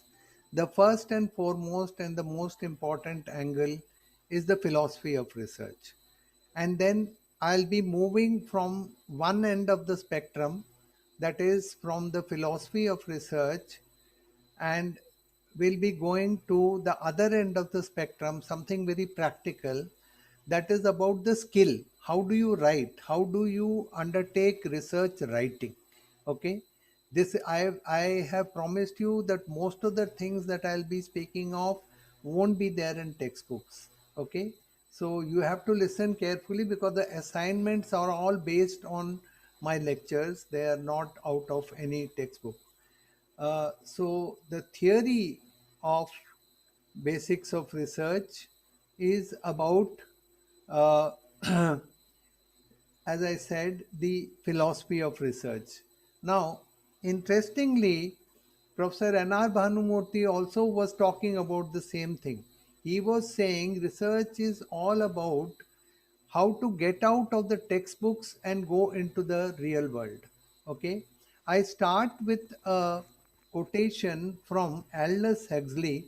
He is not an economist, he is a writer, he is a non-fictional writer, English writer, and what he has said is very significant for understanding research, for understanding research methodology. Without theory, facts shall continue to fall on the plains of human ignorance. What does it mean? That if you think that data crunching, okay, econometric packages, and all of these are the be all and end all of research, you are mistaken. Because without theory, if you just deal in facts, that is not research. Okay, so there is one word in the English language dictionary which is known as praxis. Okay. So praxis, according to me, is the crux of research. Okay. What is praxis? Some very often when we think about research, then we feel that research is about facts. Okay. But actually, research is not about facts and data. Okay. And we think that facts are incorporated in data. So the next thing we think is that research is about data. Okay. So, and data is what? And we think about data as numbers. So therefore, we are actually reducing research to numbers. Okay. And this has become more and more the thinking of most researchers.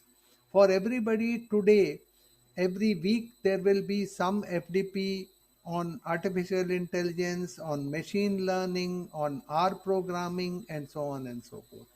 So we are getting far and further away from what actually research is about.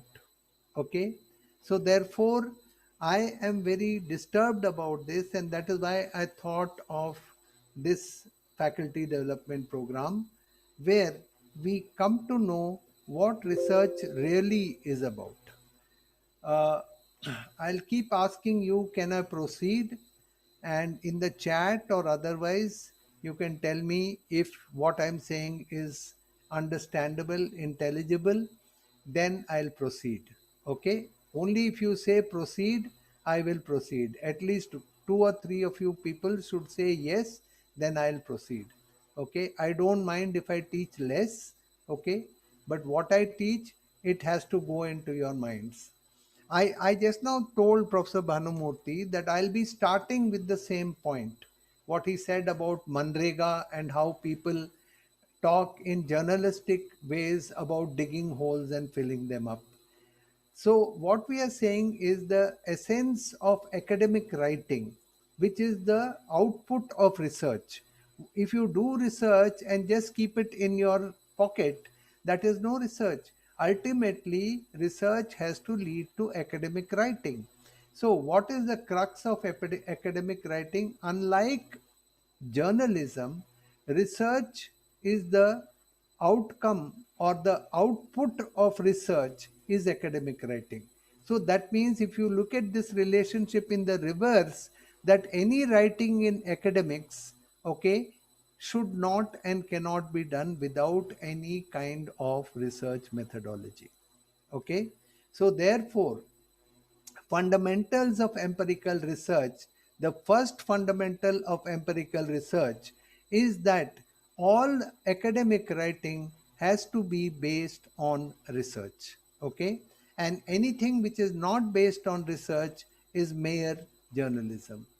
It could also, if journalism is not taken seriously, it could also just be hearsay, it could be rumors. Okay, so therefore what we are saying is this: the important thing is to understand the meaning of the word praxis.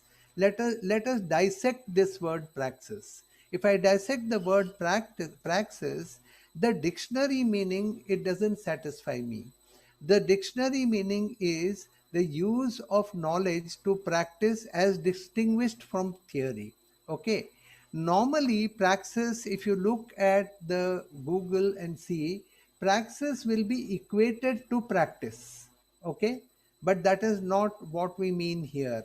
Okay. In the context of research methodology, I beg to differ. Praxis is not about practice. Okay. Praxis is the bridge. Praxis is the link between theory and uh, the real world. Now, when I say that we don't research into data, we don't research into facts, okay, then what is it that we do research in? Okay, here I want an answer. Arun, what do we research into? Hello. What do we research into? So I'm waiting for the response of the participants also. Acha, okay. Uh, So I think there's no response for the participants also. Like, okay, then I so have. some people say problems. Okay. I don't have so much time, but it's a good attempt, and I like this way of responding. We research into the real world. Right. Okay, we research any subject, any discipline. Okay, we research into 4 P's. No, we knowledge creation comes later. The basic thing about research is, yes, I don't want any more responses. We research into the real world. Okay, so but our philosophy is that research is not practice. Okay, practice without knowledge, okay, it is useless. So therefore praxis is actually the link between praxis is the link the between theory and practice. So as long as you are doing your BA, MA and whatever, you are still in the realm of theory. But the moment you graduate from that, and then your or each textbook, each law is going to tell you something about the real world. But unless you are able to bridge the gap between what the textbook is telling you about the real world and what you find in the real world, you are not actually doing justice to your own subject. So therefore, reality cannot be understood without praxis. It cannot be understood without the relationship between theory and practice. Practice exists in the real world. So research is about linking theory to practice. Okay. And for this, you need to have a scientific and sound method. Okay. So therefore, research methodology is about the basis of praxis. I am repeating, praxis is the link between theory and practice. Practice exists in the real world. And for making this happen, you have to have a scientific method. Okay. And that scientific method is research methodology. So this is the basis of research. This is the basic theory of research. So without a sound knowledge of research methodology, we cannot bridge the gap. We cannot bridge the gap, okay, between theory and practice, which is the essence of praxis. Okay. So here comes the difference between applied research and academic research. Okay, when Professor Bhanumurthy was talking about applied research, he was not talking about it in the sense in which I will be saying. It is very important for us to understand what is basic research, and that is my topic. My topic is about basic research. Just give me a second. So now we are going to talk about basic research after having talked about praxis, about what uh, the research is all about. Okay. Now we are looking at two concepts which are commonly used. One is basic research and the other is applied research. Applied research is an attempt to answer a specific question that applies directly to the real world.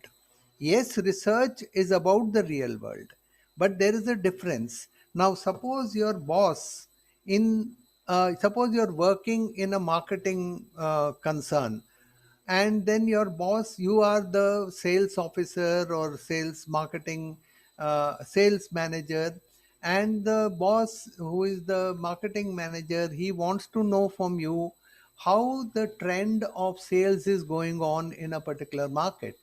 He says, by tomorrow morning you please get me an Excel sheet and show me how the trend of our sales is going on. Okay, now this, for you or for that sales officer, this may be research, because he has to do some research and come and put the report on the table of the marketing manager.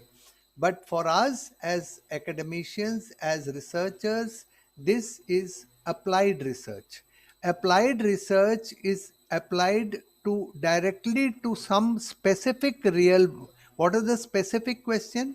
Specifically, one manager of one company asks a officer how their sales are doing.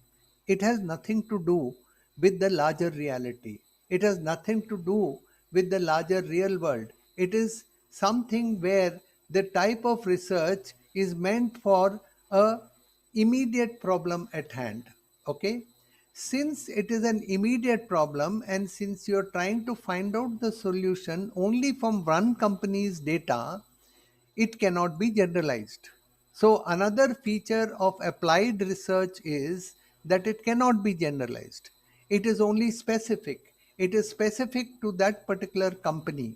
Now, similarly, if I am talking about some topic in economics called poverty, if I just go and examine how a particular rural family is behaving in terms of poverty, then that cannot be generalized. Okay, so what we are trying to say over here is, very often in management research, the buzzword is case method of research. I want to make it very clear that the case method of research is not formally a part of research methodology. It investigates a problem only in a specific context, that too in a particular case. Okay, and because it is only for one case, it cannot be generalized. Therefore, there are two problems with applied research. Firstly, it is for a specific question. Secondly, it is for a particular case. And we can say thirdly, therefore, it cannot be generalized. Okay, so these three features of applied research make it different from basic research. Okay, if we loosely use the term applied research, that doesn't matter. What we must understand is the basic difference between basic research and applied research.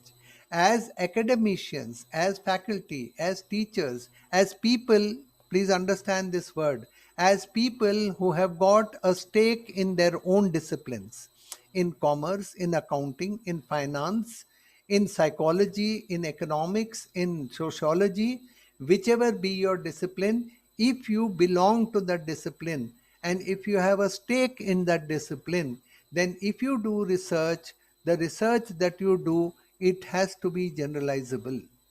It should be useful for your domain of knowledge. It should be useful for your particular subject. Okay, not just for one single individual, not just for one single household, not just for one single company.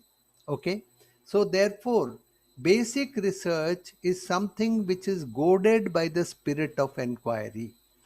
Basic research, we think about basic research because we think about our subject, we think about our discipline, we think about the knowledge that will be gained by doing this research, and how the human urge to expand the bounds of your own subject, about your own knowledge.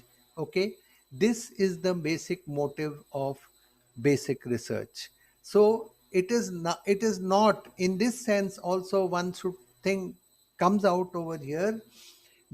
Applied research is also mostly commercial research. Okay, so apart from all of this, we can say a fourth aspect of applied research is also that it is commercial research. Okay, that there is some commercial interest in it. Okay, so these are some of the features, characteristics of what is commonly talked of as research, but we have to be much clearer about what basic research is. Can we proceed? Can we proceed?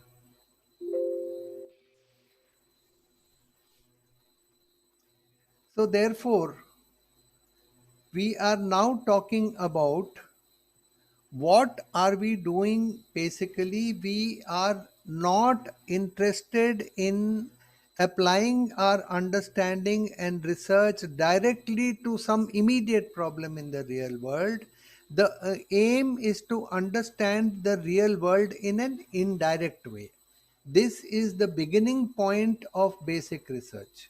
We are not trying to understand the real world in a very direct and immediate way. There is an indirect way of understanding it. And the indirect way is because it passes through the depth of understanding of the rest of the world around us. It is not only to do with my company, my household, okay, my individual preferences or consumer preferences. It's not about me. Okay, it's not about one single firm, it is not about one single household, one single product. Okay, it is about understanding the world around us in general. Okay, so one of the main yardsticks of basic research is that it has to be generalizable. Okay, and here I'll give you one statistical truth. What can be generalized? Please tell me what can be generalized. I want an answer. What can be generalized?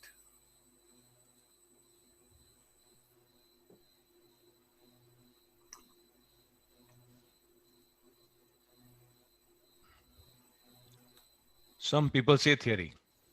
No. Unless a thing is proven. No, not axioms, observation. No, no, no, no.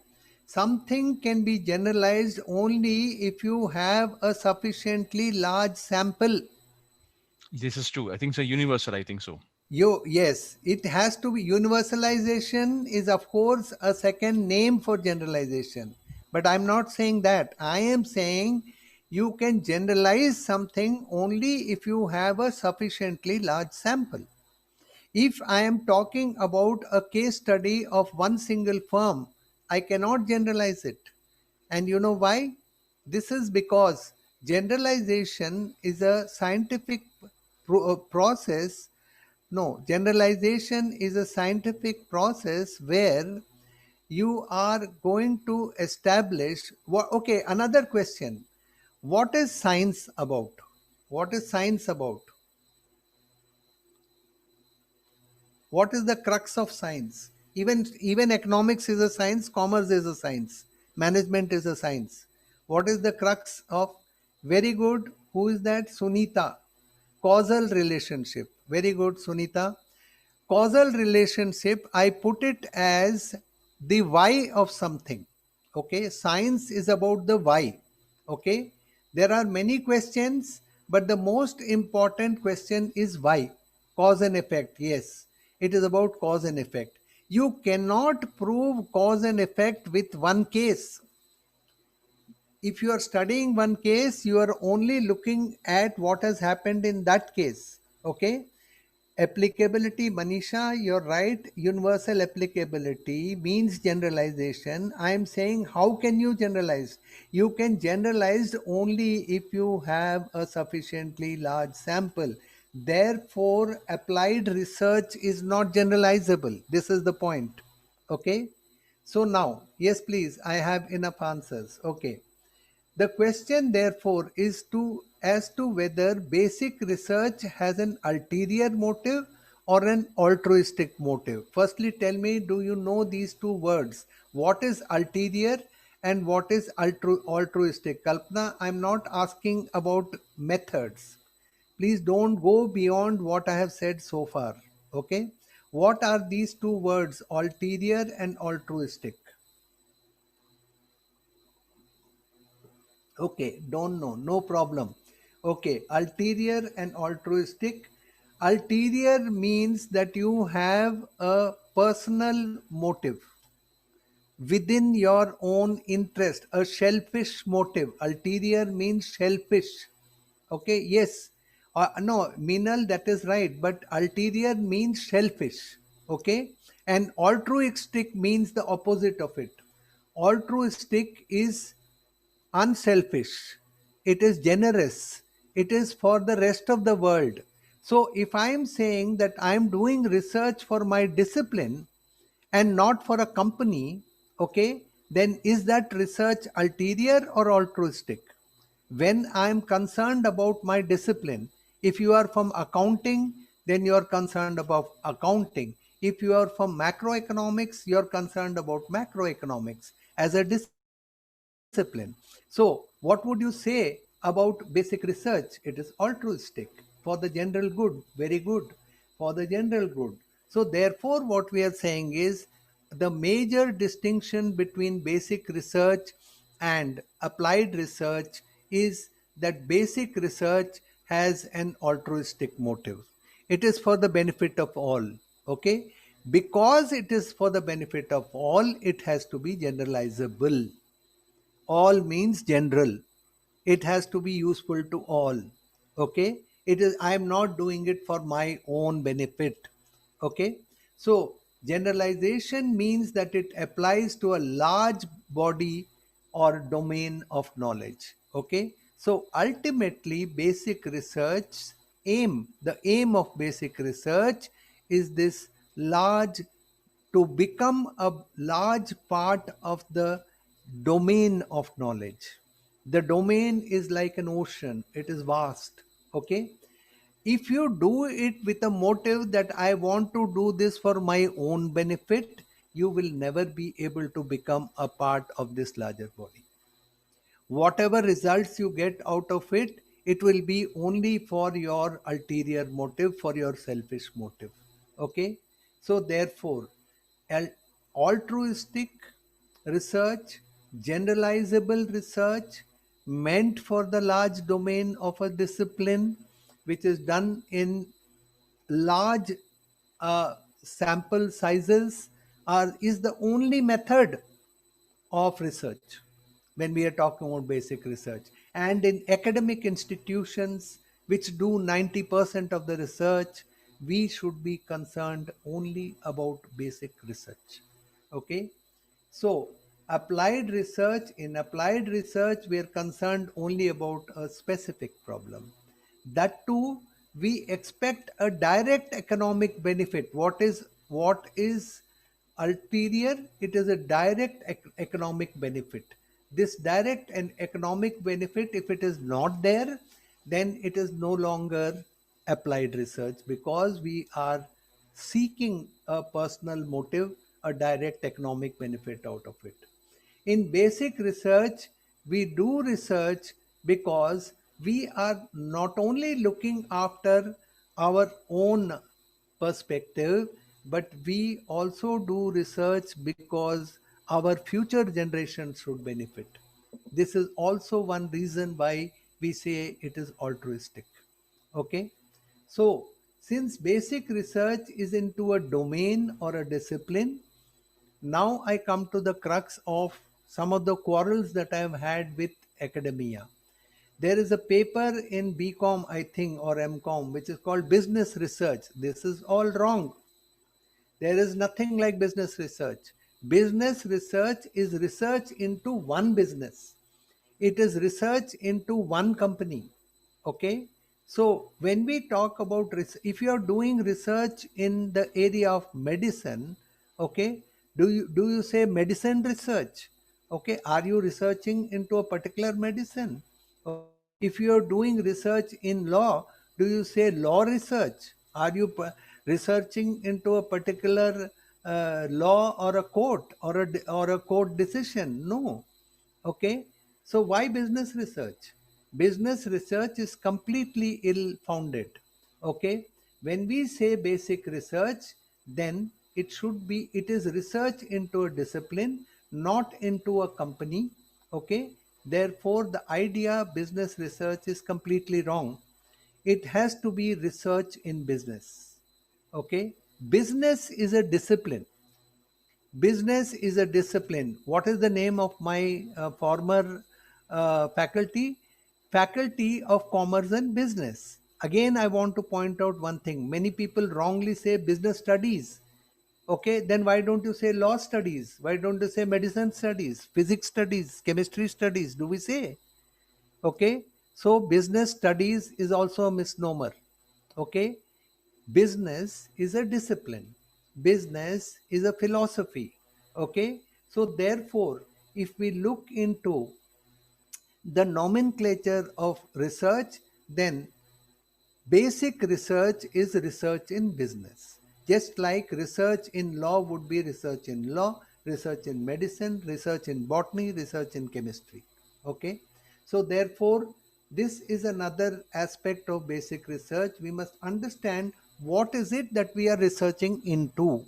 We are researching into a discipline. We are contributing into a discipline, into a domain of knowledge. Is that clear?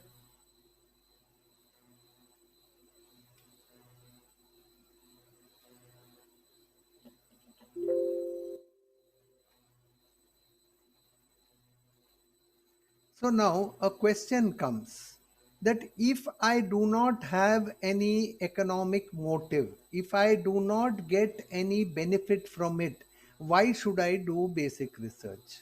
Okay.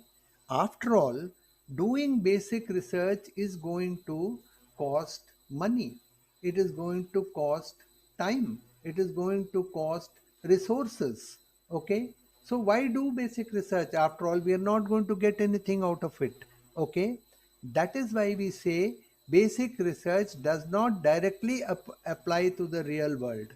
Okay, how can we justify such research in terms of the money spent on it, or in terms of the time spent on it?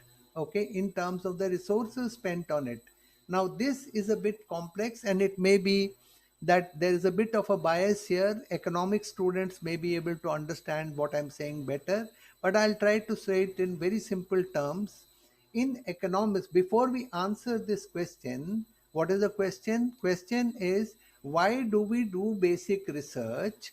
If basic research involves cost of money, time and resources, but on the other hand, it is not giving us any return. We are not doing it for any monetary or economic return. Then why should we at all do it?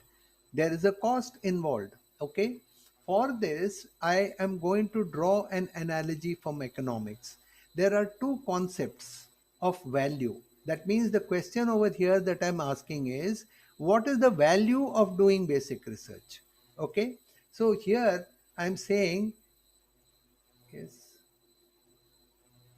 Pradyut, please wait, you'll get an answer. Okay. The value, see, I want answers when I ask a question, please, because it becomes very slow and complicated for everything. I don't want responses suo moto on your own. If I ask a question, I want answers. Please go along with me. It's a very difficult thing to teach 200 people. Okay.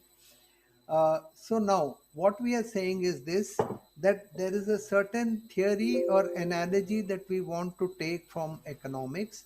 There are two terms over here. One is known as use value and the other is known as existence value. Okay. In applied research, if we talk about value, then it is use value. Why is it use value? Because you are looking for the benefit of it. Okay. And whereas when we talk about basic research, in applied research, you are looking for some value out of it, some return, some benefit, some profit.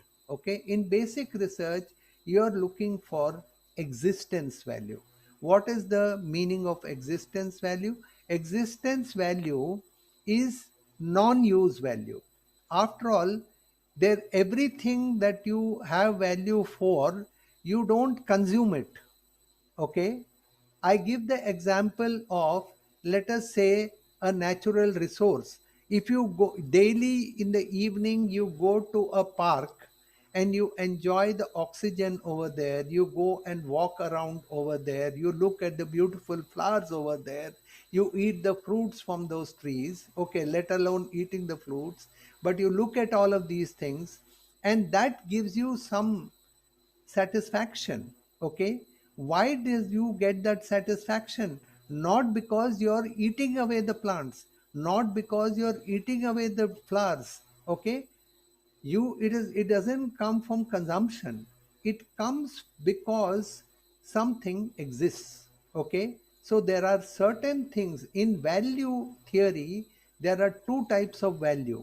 One value comes out of consumption, that is use value. Okay, most of economics is about use value, but there is some value which comes out of existence.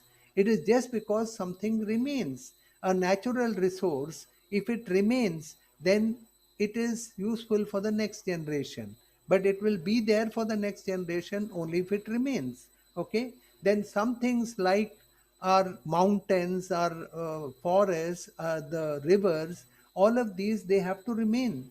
Okay, so therefore we are saying in a similar fashion, knowledge has value because it exists. It's not always that we have to consume away the knowledge, and that we get a benefit only when we consume knowledge. Okay, you use knowledge, that is fine, but knowledge has to exist. But when we say exist, please understand, exist does not mean it is static. Exist means it expands, it goes on increasing. Okay, it keeps on expanding. Okay, so here the word exist is being used in a different sense, that it remains and it expands. Okay, so research, basic research, is all about how knowledge exists and how it can expand. It is not about how you consume away, and therefore there is no use value of it. It is only in the case of applied research where you are using up, you are trying to get some benefit out of it. Okay, so now therefore we come to the idea that research is about knowledge augmentation. Research does not get consumed away by use. We apply it to the real world. Okay, we apply our knowledge to the real world, and we must do so in such a manner that we not only preserve knowledge but we augment it. So finally we are arriving at a point, we are saying that basic research is about knowledge augmentation. Okay, now somebody gave an answer that research is about knowledge, but you would be happy to know that we are now knowing why we say it is about knowledge augmentation. Okay, knowledge augmentation is done by basic research, not by applied research. However, this does not happen automatically. You can't just sit at home and say, I wish that knowledge gets augmented. Okay, we have to do something about it.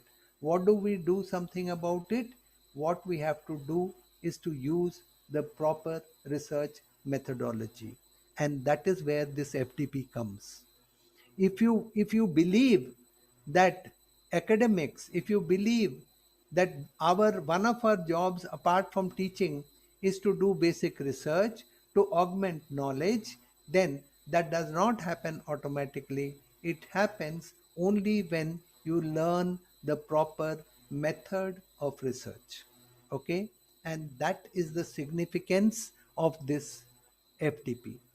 I hope all of you are with me. I hope all of you understand what I'm trying to say so far. Yes or no?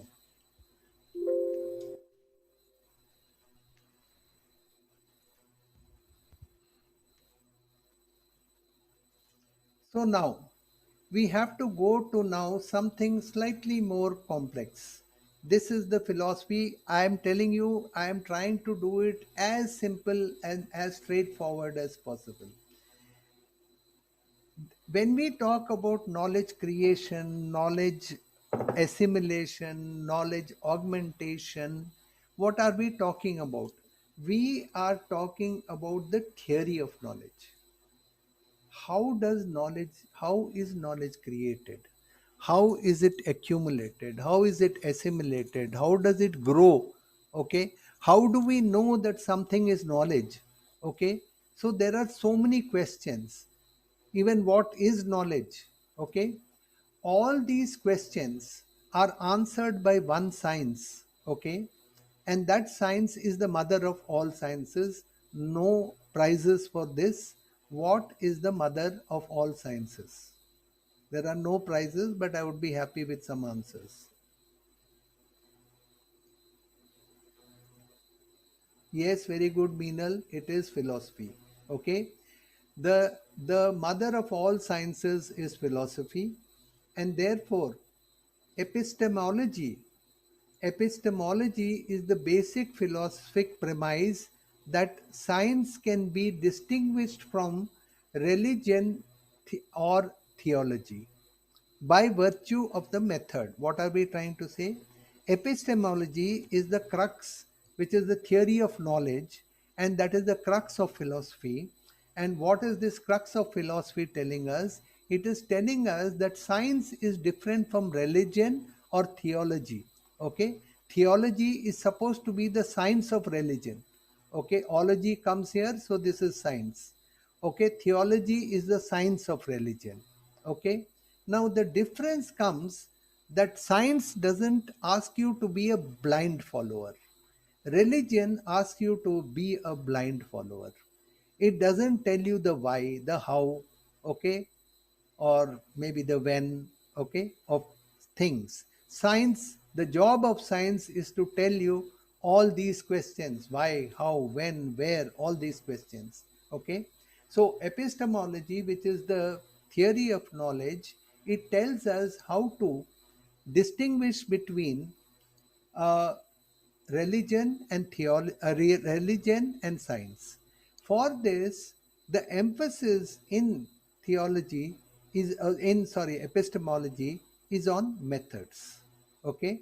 Now, therefore, a method without knowledge and theory. I'm just adding this over here in Desi Bhasha. A method without knowledge and theory, or backed up by theory. So you have some method, okay, but it is not, it is sans knowledge, without knowledge, or it is not backed up by theory. Okay, so a method which is not backed up by theory is known as jugad. I think all of you are familiar with this term, jugad. So now what I'm trying to say is that if you just go and try to learn some program, some econometric package, and then by jugad you know how to estimate an equation, that is not research. Okay. If you want to know what is research, research is certainly not jugad. A mechanic on the roadside, he does things without having knowledge.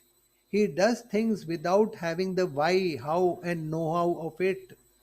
His actions are not backed by theory. Okay, then what is the difference between a mechanic sitting on the roadside and you as intellectuals who've gone through maybe years and years of teaching and learning and doing research? So therefore, this is my fundamental objection to people trying to equate learning certain packages with research. Okay, research methodology is certainly not jugad. Okay, so please get out of that mode. Please spend some time. Please spend some effort. Please adopt a philosophy for improving your own academic output, your own academic lives. Okay, so now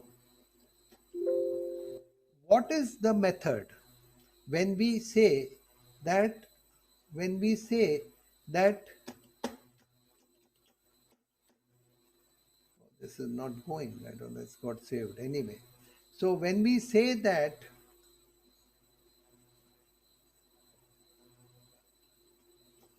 one second.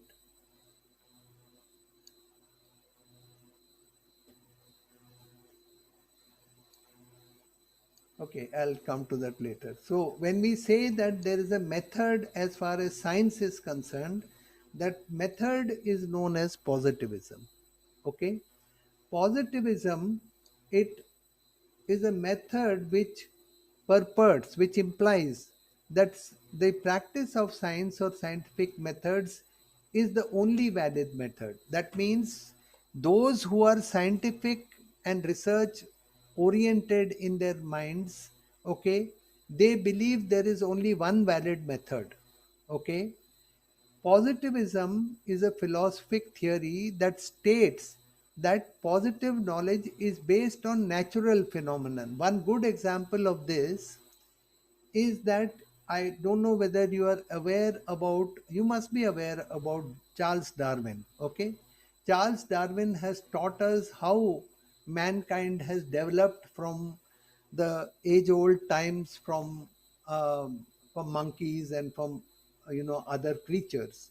Okay, and Charles Darwin says, yes, please. Uh, Theory of evolution, very good. Okay, so Charles Darwin says that this is a natural phenomenon. Some people, let us say, I'm not referring to any, I'm not trying to malign any religion, but in Christianity, for example, they say that mankind has not developed due to any scientific theory. Okay, due to evolution, mankind, according to the Christianity, man has evolved due to God creating man in 7 days. Okay, now this is one theory. Okay, so what positivism or science says is that only that is true which exists. जो आपके सामने है, मौजूद है, यथार्थ, truth is that only. Okay, so there is nothing beyond that. Okay, so science is about what exists. Okay, so therefore scientific method is something which tells you about what exists. Okay, where do these things exist? When I say things exist, where do they exist? Where do things exist? Where do things exist? In the excellent, Manisha, in the real world. Okay, so we are coming back to what we said in the beginning. Research is about the real world. So what are you researching into? You're researching into the real world.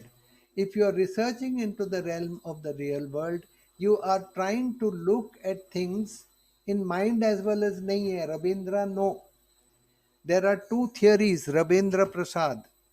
In the mind as real world, I don't agree.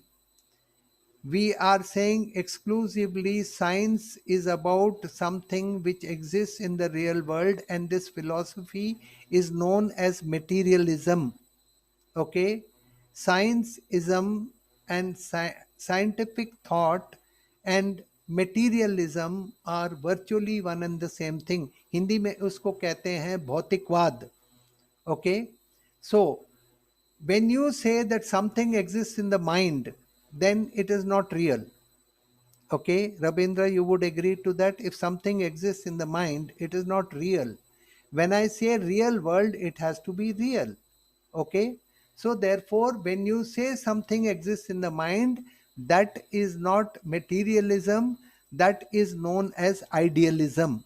Okay, and people don't mistake between materialism and idealism like we normally think. Many people think that materialism is about money and idealism is about values. This thinking is wrong. Materialism is the same thing as scientific temper. Materialism is that philosophy which tells you what exists in reality, what exists in your physical real world. Okay, only that exists. Okay, whereas when I say idealism, then idealism is something which exists in the mind. Okay, so there is a complete conflict between materialism and idealism. As scientists, as researchers, we believe in the scientific method. Okay, and the scientific method is positivism, and positivism is about what exists. And when we say what exists, as I've just now said, exists in the real world. Now, what is positivism? Positivism, there is another word which is commonly used in philosophy. Positivism is related to the most common verb is. Okay, is a verb. There is no sentence without a verb. Okay, so in basic research, we are out to prove what exists. Okay, not what should be there, what could be there, what might be there. Okay, and for this, I want to give you an analogy. If you think that there is a world which exists in the mind, you might go to some Baba, okay, some preacher who might say sab kuch mithya hai. Do you understand this language?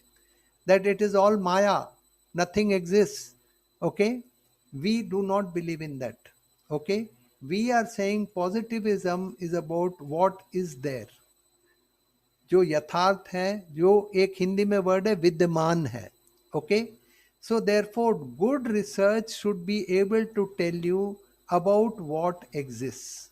Okay, the whole purpose of research is that we are looking into the real world and trying to establish what exists. Okay, and the key word in the philosophy of positivism is the noun. Okay, is a verb. Okay, and isness is a noun. Okay, so the common noun called isness. Okay, and what is isness? It is a quality of being. Okay, how you are. Okay, how do you exist? So for proving something that it exists in the world, okay, what do you need? You need to have hard evidence. You can't say this is some feeling in my mind. Okay, that won't do. That is not hard evidence. Okay, therefore it is science, and research is not speculation, it is not belief, it is not karma. Okay, but science is believes in the scientific method, and it tells you about how it something exists in the real world. Okay, so now therefore now we come back to something which I said earlier. When we talk about basic research, it is not direct, it is derived. Okay, it is how is it derived? If I want to know about the real world, I have to observe the real world. If I observe the real world, how do I observe it? I observe it through the senses. Okay, sensory experience. Okay, if you are a scientist, you go into a laboratory and you take a test tube, and then you observe how the chemicals react, what is the color, does it produce heat, etc., etc. Okay, or you take some scale and you measure if some material is growing longer. Okay, now in social sciences you can't do it so explicitly, but basically you are observing. Okay, so therefore this is known as derived knowledge. Okay, and while doing this derived knowledge, you have to use certain artifacts. What are artifacts? Artifacts are things which are man-made. Okay, facts, please distinguish between artifacts and facts. Facts are things which happen. Okay, artifacts are objects which are man-made. Okay, for example, I just now said I use a scale to measure in a physics laboratory. Okay, that is an artifact. Okay, so therefore for arriving at knowledge, man has made, a researcher has made certain things by which we are able to measure, by which we are able to experience, use our sensory organs to experience and then we use some reasoning, we use some logic, and then we arrive at some knowledge. Is this clear? Can we proceed?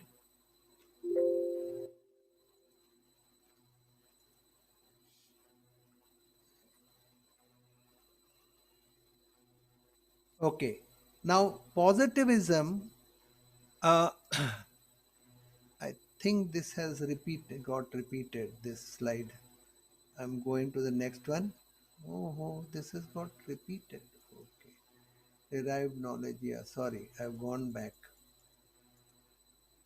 Artifacts. I was talking about artifacts. Okay.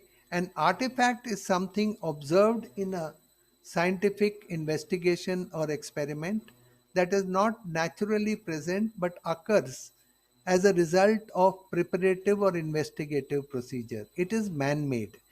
Now comes the some of the terms with which you may be more familiar. Okay. A latent variable, a principal component, a factor which we talk about in factor analysis, unobservable factors. These are all artifacts. They are not found in nature. They are man-made. Okay. If you go to do research into things which exist in nature, there are certain things you will find. Okay. For example, you might find consumption, you might find income, you might find profit, all of these things. Okay. But when we talk about certain methods in research, then we use certain man-made artifacts. I'm giving you some examples. You must have heard about latent variables, principal component analysis, factor analysis. These are all things which are not found in nature. They are man-made. Okay. So please keep this in mind. We will come back to this when we are talking about measure theory. Can I proceed?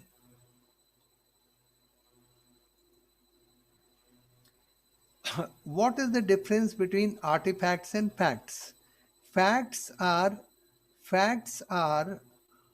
okay. Yes, very good, Rabindra. That's a good example. Facts are verified data. Okay. That means there is data, but all data, unless you verify it, it doesn't become a positive fact. So we can say something exists only after it is verified. Okay. Therefore, this is what we mean by empirical evidence. Okay. Empirical evidence is not just any data. Okay. The data has to be proven. Okay. And then we can say that this particular fact exists. Okay. So therefore, now we are coming to the crux of research methodology.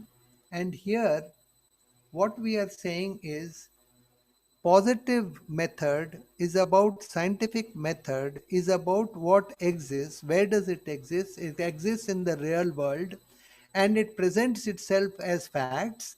But facts become facts only if they are verified, and they can be verified only if they are researched into. So my question is, what do we research into? Sometimes I'm tricky because for the same question, there will not be the same answer in my class.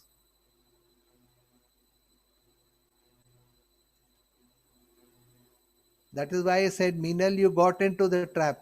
For my same question, there will not be the same answer.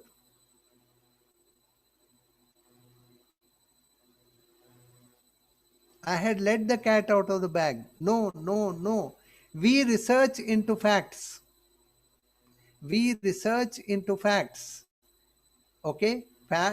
We don't, facts are, we use facts, okay, to research into the real world. Okay. So therefore, let us proceed now. Okay. Facts themselves are not research. We have to use these facts to research into the real world. Now, what is data? One second, let me go back and see if there is something.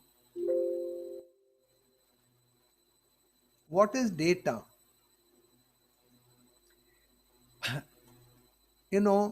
Things known to be assumed or facts making the basis for reasoning or calculation. This is so therefore we do not research into data, we use data to research into the real world. Again, there is one notion as though research is data, okay, and sometimes researchers present their data, okay. So data is derived from the real world by observation, data is derived from the real world by observation. And one more point I want to make here, please note, data could be qualitative or quantitative. Don't think that data is only numbers. In the first slide I said we tend to believe that data is only numbers, okay.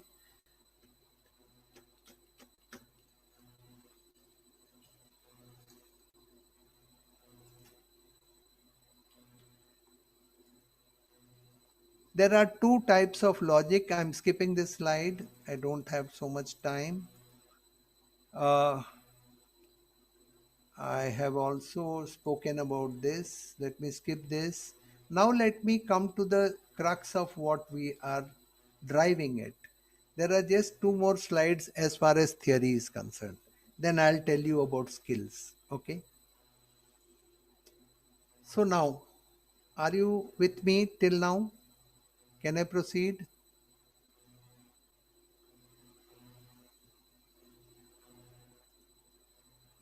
Okay.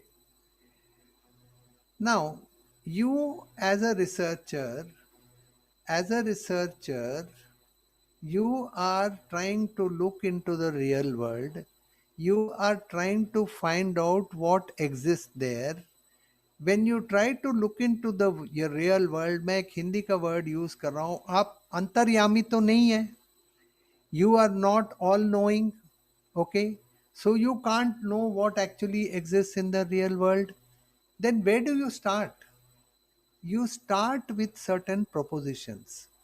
You start by saying maybe this is the real world, okay. A researcher has to start with certain beliefs, okay. So some time back I said that it is the, as far as theology is concerned, they talk about beliefs, but scientists don't talk about beliefs. I am contradicting myself. I am saying scientific method also, in scientific method also, belief plays a role. What is the role? That first of all, let us understand what is belief. Belief is that I don't know enough about the real world. I cannot just see the real world actually, okay. So I have to make some idea about the real world. The idea that I make about the real world is my belief. For example, before Galileo came onto the scene, people believed that the earth is flat, okay. It was for Galileo to come onto the scene and then prove that the earth is not flat, it is round, okay. So long as you don't know what actually exists, you are out to find out what exists. And research is all about the scientific method. Research is all about what exists in the real world, okay. But for doing so, because you don't know the real world, you're almost blind to the real world, okay, and it is too big for you to imagine and conceive what is happening in the real world. So therefore I have to go with some beliefs, okay. So some beliefs are responsible, are required, okay. Then if I have many beliefs, do I trust all these beliefs? No. Out of these beliefs, I have to, with a scientific method, I have to verify these beliefs. I have 10 beliefs about the real world. Now I put them all to some scientific method. I get observations about all these beliefs. And then what do I do with all of this? I finally, the purpose of all my research is, please complete the sentence. Finally, the purpose of all my research is. Finally, the purpose of all my research is.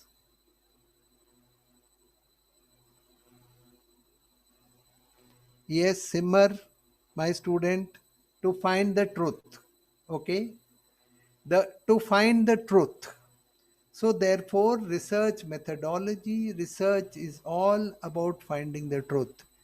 Maybe something like this sounds like what you might have heard in a pravachan. Okay. In a pravachan also some guru tells you how to find the truth. Okay. But that truth is different. Okay. That truth is about some other world. Okay. My truth is about my real world. Okay. Which is the scientific real world. Okay. So therefore, I am saying I have many beliefs. Out of these beliefs, I have to verify these beliefs, some beliefs, okay, through a scientific method. Only when I am able to verify it does it become a truth. Okay. So therefore, amongst different beliefs, some of them are true, some are untrue. Okay. So now I'm coming to a Venn diagram which explains all of this. Okay. Please have a look at this. This is the last slide in this. This is not mine. I have acknowledged. Okay. So you are examining the real world. You are looking into the real world. In the real world, there are you don't know exactly what the real world is. So therefore, you have certain beliefs by observation. Out of these beliefs, some of them are true beliefs and some are not justifiable. Okay. Suppose I say something ridiculous like saying that I believe that the sun rises from the west. Okay. It cannot be justified. Okay. It may be my belief. Okay. But it cannot be justified. Okay. So what are we saying? We form certain beliefs about the real world. Out of these beliefs, we try to verify some of them. Some of them happen to be true. Okay. Some of them are not verifiable. Okay. They can't be justified. They are poorly justified true beliefs. So you have beliefs, you have true beliefs, and you have unjustified beliefs. So this violet portion in the middle, this consists of the intersection between beliefs and truth. So these are all true beliefs. Now, out of all these true beliefs, there are only certain beliefs which can be established. Okay. And you establish them by a scientific method. Okay. What is that scientific method?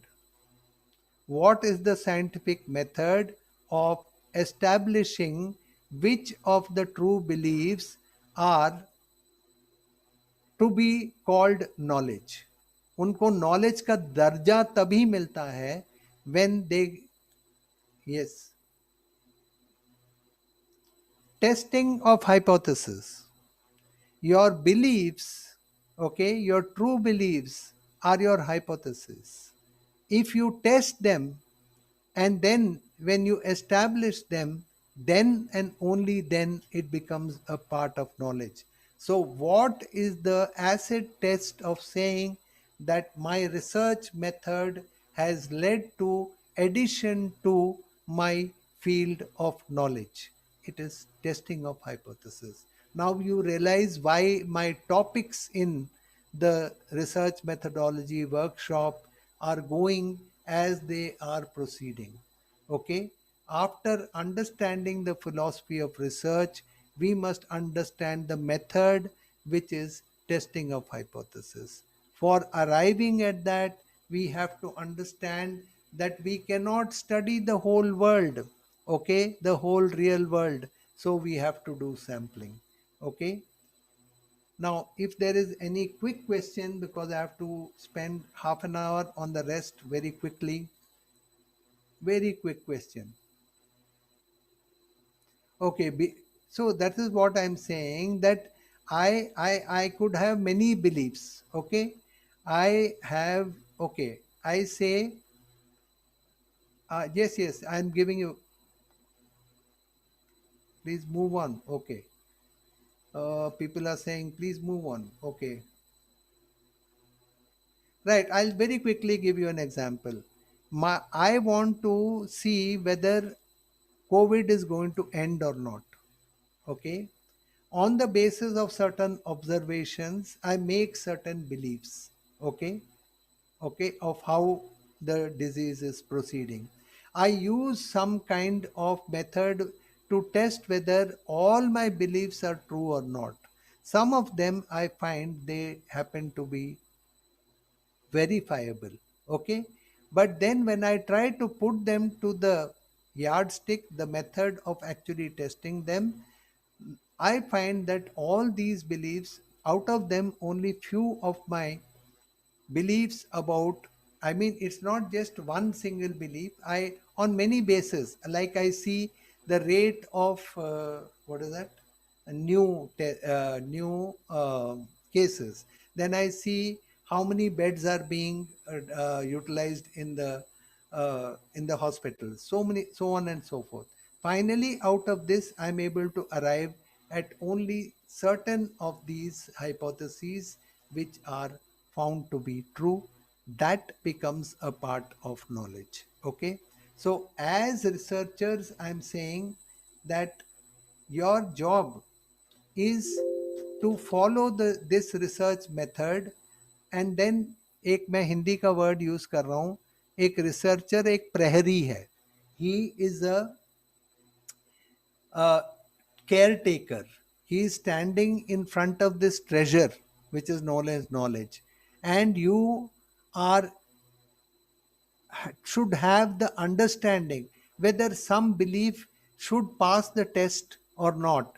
And then that much understanding you must have of your subject and method. Only then you should allow it to pass into knowledge. So research is that tool by which you are allowing, you are expanding the knowledge base, but not through jugad. Okay. You are doing it in such a way that you're testing all your beliefs and then only allowing knowledge to increase. Okay. Give me a second. I just want to have a sip of water.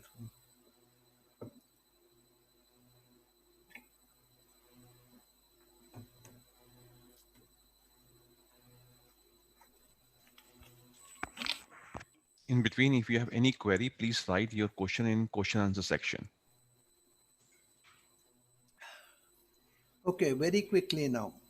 Now I'm going right from one end to the other. From a very tough philosophic exercise, we are going into a very practical domain. Okay, this is academic writing.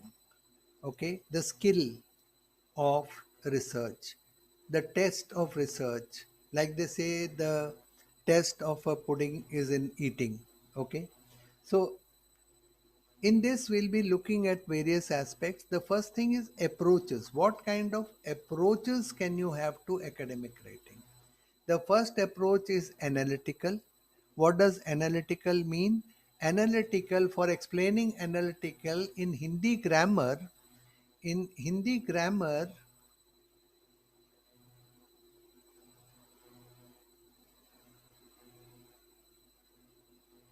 Anshul Agrawal sir, जो hypothesis prove होगी केवल उसको knowledge कहेंगे, belief also called knowledge. नहीं नहीं, आप बाद का पार्ट आप छोड़ दीजिए. आप शुरू में, Anshul, what you are saying is right. Only those hypothesis which are proven, okay, they only become a part of knowledge. Okay. Now what I'm saying is about writing, we are saying that there are various approaches. Okay. One approach is analytical. In Hindi grammar, I'm sure of you people have heard about sandhi vichhed. What is sandhi vichhed? Pardon me, I'm just having a bite.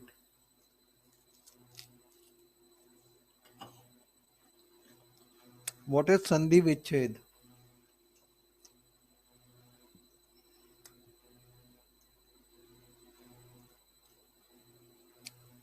Yeah, it is about grammar, which is you break down a sentence into parts and then you put it back together. Okay. Vichhed is breaking down, sandhi is putting them together. Okay. Now, analysis is precisely that. When I say analytical paper, then it means that the approach in the paper should be that there is a complex problem. I break that problem into small bits and then I put it down together. Now, why am I doing this foolishness? कि मैं तोड़ूं फिर उसको जोड़ूं बेकार में, why should I spend my energy? What is the reason for doing this?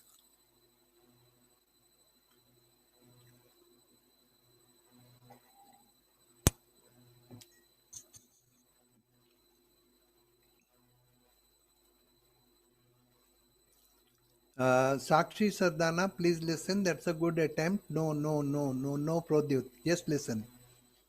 We are doing it because the purpose of a researcher, Manisha, no. The purpose of a researcher is to create meaning. You do research into the real world. ये दिमाग का फतूर नहीं है कि मुझे real world में research करना है, उसका एक पर्पस है, मकसद है. ओके, एनालिटिकल इज विश्लेषणात्मक, वो ठीक है, मैं मीनिंग नहीं, वो नहीं पूछ रहा हूँ, हिंदी नहीं पूछ रहा हूँ. Okay, no Poonam, no, just listen. Okay, so I am saying I break down a complex problem and then I put it back together. In the process, I'm creating new meaning. A researcher is creative. Okay, in what way is he creative? When he writes something, when he does a research, he is producing something new. Okay, and when he produces something new, it is a new interpretation. A new interpretation is new meaning. Okay, so the process of Sandhi Vichhed in grammar may be only to make you understand the meaning of a sentence.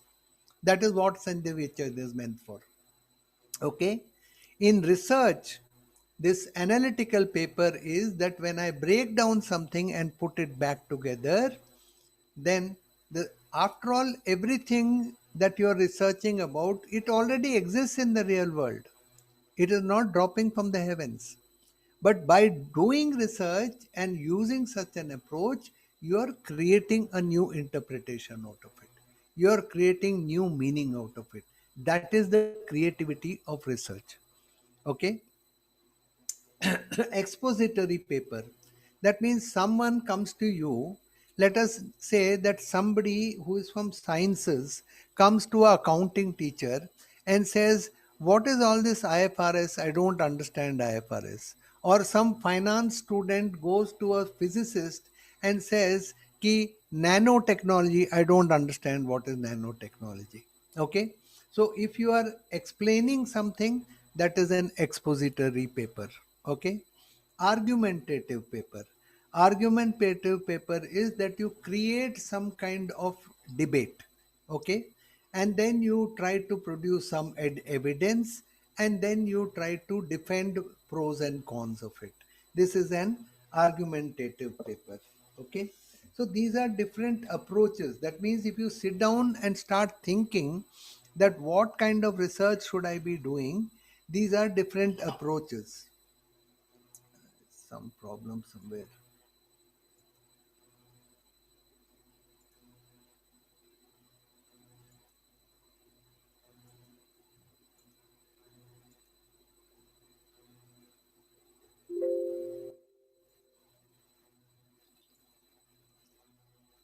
Then the next choice is, how do you choose your topic? Okay. Should it be a current topic? Should it be an old topic? Is there some scope for data analysis? Do you have a essay type topic? For all of these, they are pointers here. That if it's a current topic, then the advantage is you'll get a lot of information. Okay. If it is an old topic, you'll have to go into the archives. Okay. So these are some of the considerations when you're talking about topic. I'm sorry, I'm having to go very fast. So choice of topic, choice the approach. Then another thing is you must assess your own capabilities. What am I capable of? What are my pros and cons? What are my strengths? how is information available, what is the time frame, how much time will it take for a particular paper when you want to write, then what is the feasibility, is there some question?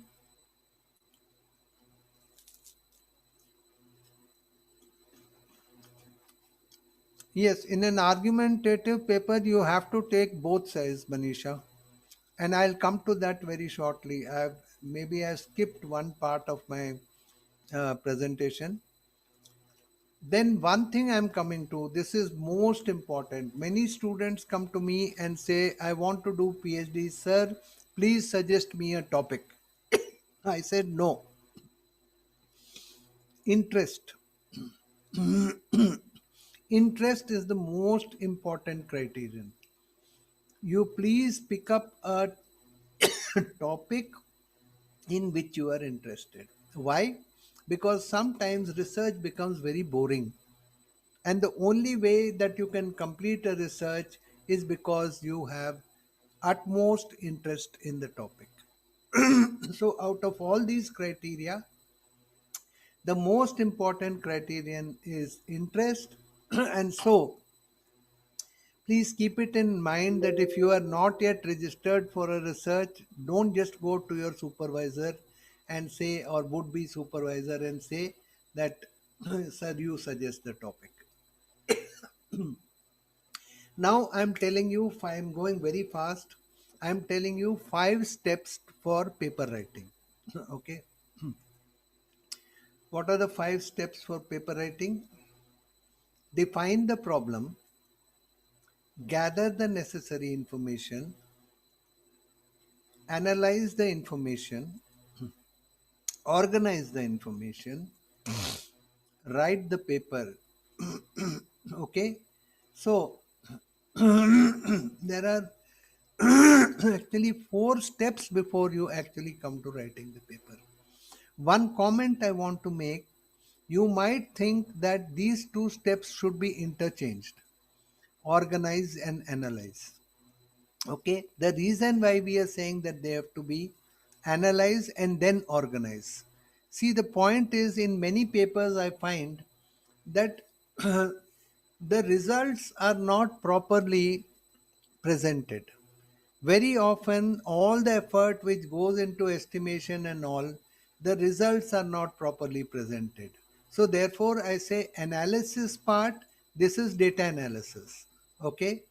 But the problem comes after that, you have to organize the processed information. So therefore, unless you do this, you are not doing justice to your own work. You're not getting the benefit out of all the effort that you're putting in. So the steps are clearly define your problem. We'll be talking about this later. Gather the necessary information, analyze the information, organize the information so that you can come out with the results in a very systematic way, get the maximum benefit out of your results. Okay. And then after you do all of this, only then are you prepared to write a paper.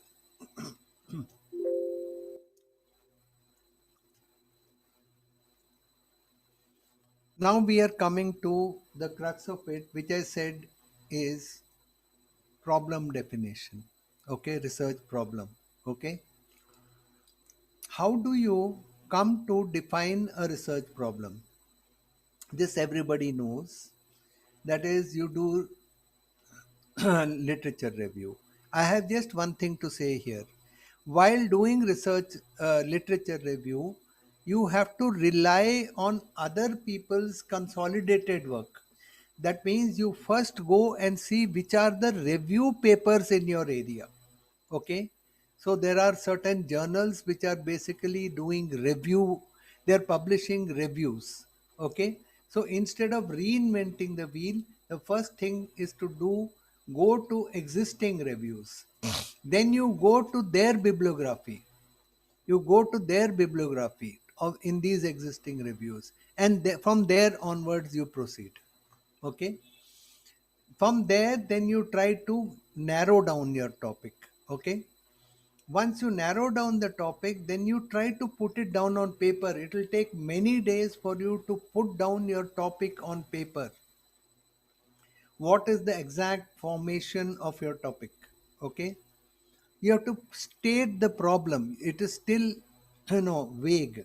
Okay, and one question comes, why are you doing all of this effort? For what reason are you doing all of this effort?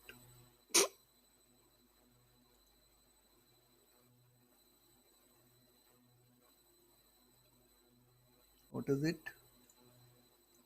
I'm a Robika, what is your point?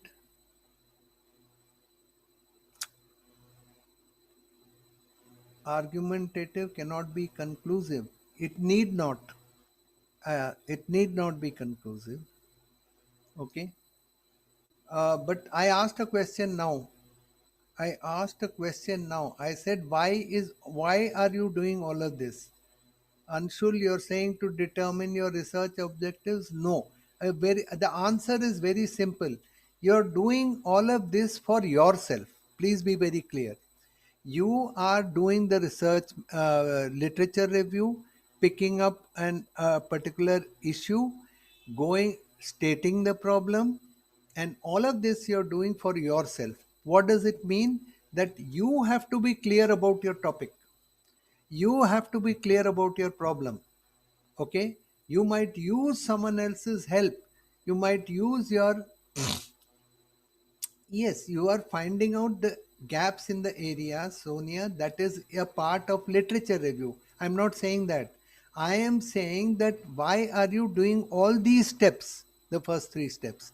They are being done not for presenting it to someone else. You have to do it in such a way that you understand it yourself. Okay? So the most important part of research problem, and defining your research problem is you have to be clear yourself.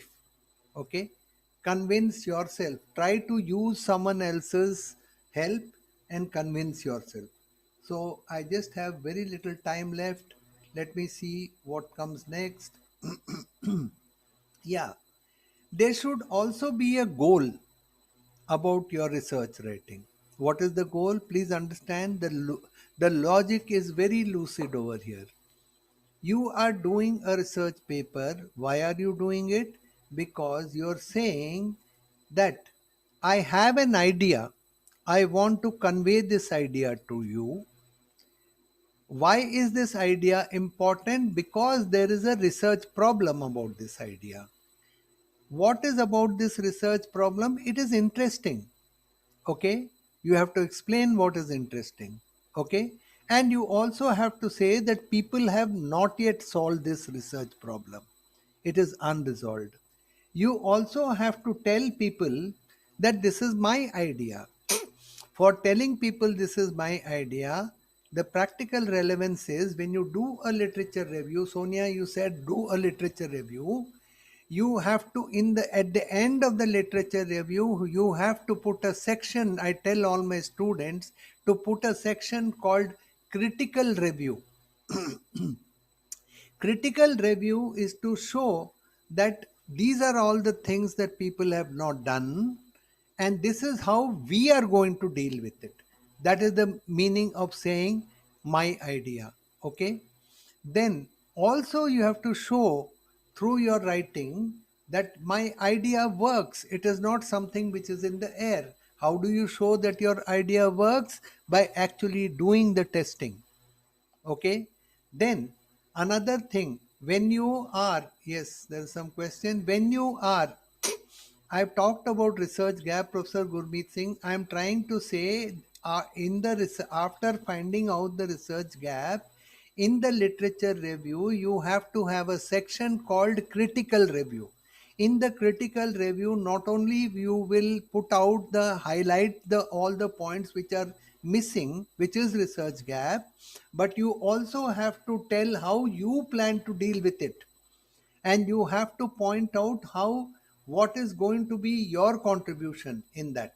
Okay, so that is what I mean to say that this is my idea. Okay, and then how does my idea compare with others? Now when we are using other people's research, everybody says that you have to acknowledge it. Fine, you have to acknowledge it, but then when you come up with your own results, you have to compare your ideas, your results with others. Okay.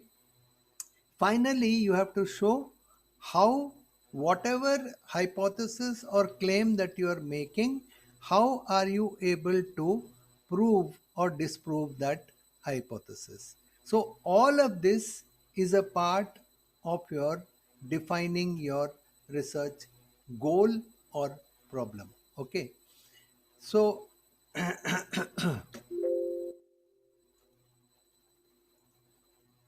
there are certain elements. I'll just take 5-7 minutes. There are some elements in academic writing. The first element is strategies. What kind of strategies can you adopt? Compare and contrast. This is one strategy. Problem and solution. This is another strategy. Elimination of alternatives. Okay, this is another strategy. General to specific. This is one strategy. Again, general to specific in spatial context. Okay, geographic context. Then functional papers. How does something work? This is a functional paper. Then simply you have a chronological paper. You say what happened in 50 years. Okay. So these are all some of the strategies. I have to go very fast. I'm very sorry. I think I have to skip some of these things. This is about language. Your writing style. Yes, very quickly I'll tell you something about writing style. What we are saying in writing style is that you have to have a brief, breezy writing style. Omit needless words like and so on so on. Don't go on adding sentences. Don't combine sentences, but make it crisp. Don't make it very long. Okay. Rewrite several drafts and save each draft with a different name. Okay, Sonia, we are doing this. Okay. Ask others to read before you finalize, because very often others can point out mistakes which you miss. Okay. And then secondly, once you write, and second time when you write, then you please verify, not only spell check and grammar check, but you also verify whether there is some better word that I could have used over here. Now, effective language is the choice of the best word. ये कहा जाता है कि ऐसा लिखो कि उस word के जगह कोई दूसरा वर्ड रिप्लेस ही ना कर सके वहां पर. That is the most effective language. So you have to use effective language. So these are the steps. In style of writing, there are certain style manuals. Sometime else I do writers tools. There I'll tell you all about style manual. Okay. And this is a quick reference guide. I'm not going to this. This is interesting. Anatomy of a paper. एक paper की रूपरेखा. Okay, anatomy of a paper. What all does a paper contain? Okay, a cover page. Okay, it doesn't matter whether the journal is asking for it or not. There has to be a cover page. There have to be acknowledgements on the cover page. There has to be a table of contents. This is optional, because in the case of paper you may or may not have it. Then sometimes you may have, if it is a longer paper, you may have list of illustrations or abbreviations. Then you have a abstract or executive summary.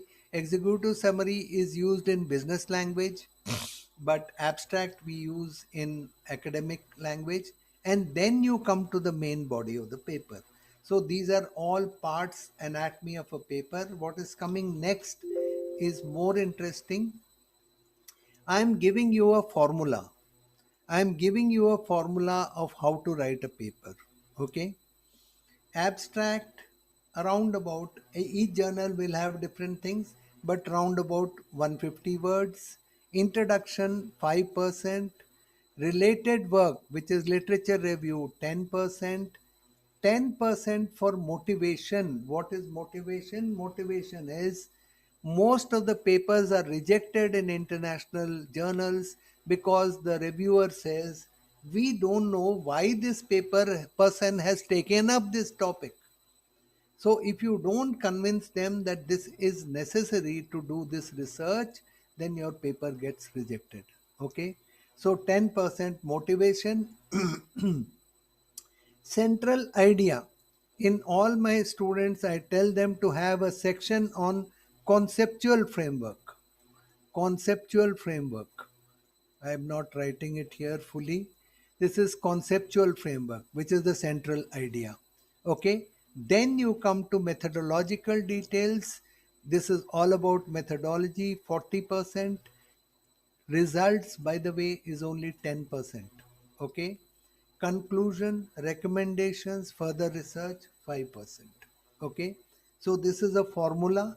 This is a schema.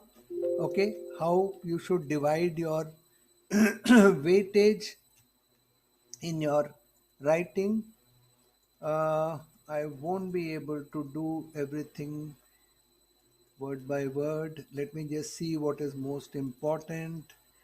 Uh, this is cover page. No, sorry, I don't have the time. Yes, abstract is important. What should be there in an abstract? Okay. In an abstract, you must have context, problem, hypothesis or claim in some form, may be objective, method, and results. All of these things must be contained in a abstract, and you have to rewrite and rewrite the abstract again and again. Okay, this is the main body of a paper. I have probably talked about it. Okay, aim, objective, motivation. Yeah, motivation could come from various sources. Central idea. I'm going very fast. I don't think I should have combined these two things, theory and skill. I'm having to do a lot of skipping.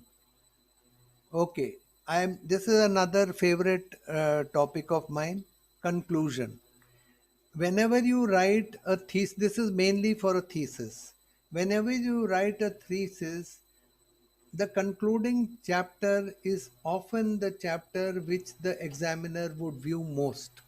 Okay, and so it is important for you to have a structure of the concluding chapter. I teach all my students this. What is the structure?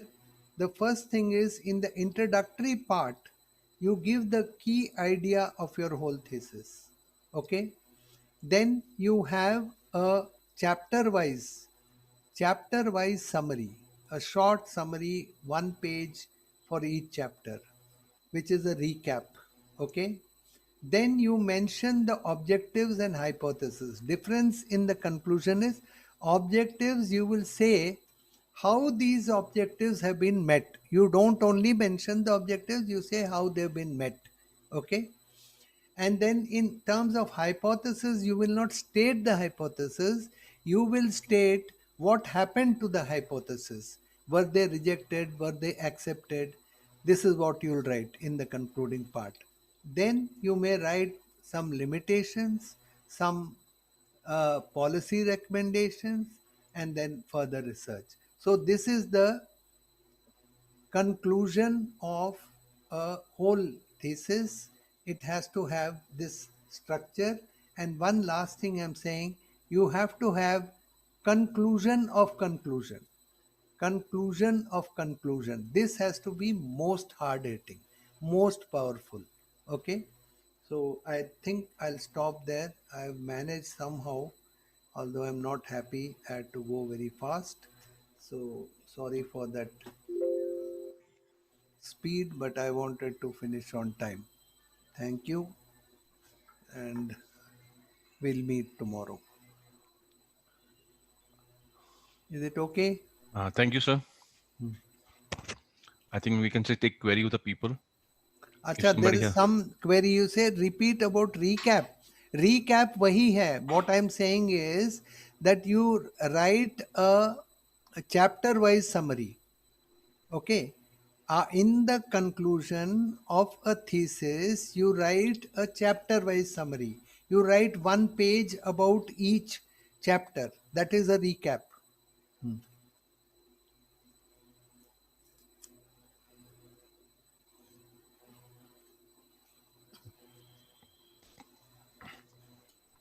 Okay, so this is a small announcement from our side.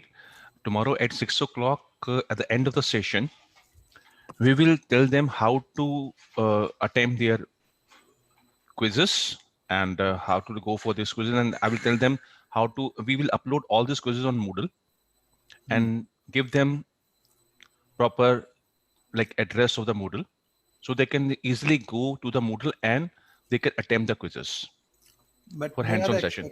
They are expected to do it on Groups, yeah. on groups.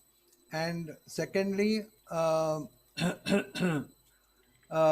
I said is that I don't know who is doing. Sonia, are you making the groups?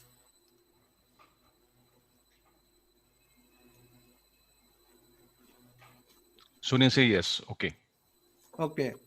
And the thing is that you will get all the assignments in one single this thing, or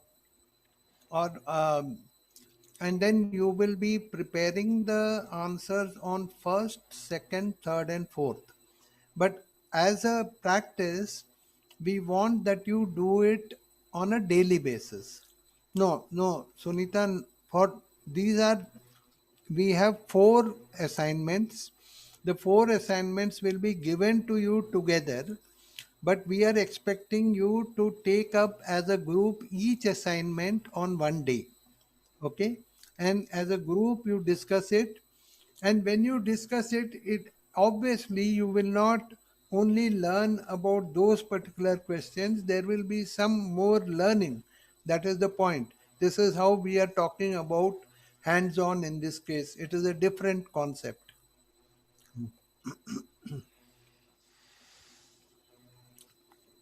Yes, please. I think no more query about the people, I think. Okay. No, Poonam, you said, can these approaches be clubbed in a paper? No. Poonam, no. Preeti, what are you saying? Or should be placed in the motivation and central idea. Motivation and central idea is, why are you taking up this topic? You have to find out, dig out, and get all reasons why you want to. Can we spend a minute on central idea? Central idea. See, after the reader goes through all your literature review, all your conceptual framework and everything, okay, he may be confused, Lakshmi. Okay, so somewhere in the middle of your motivation, very clearly you have to say that while we have talked about this, the main idea that we are pursuing in this, I'll give you one example. I think you are from economics, are you? Suppose I say that I want to see the relationship between financial development and economic development. Okay, then I can say lots of things. And finally, I come to one central thing to say, this is the main idea that I am trying to establish. Okay, is it clear, Lakshmi?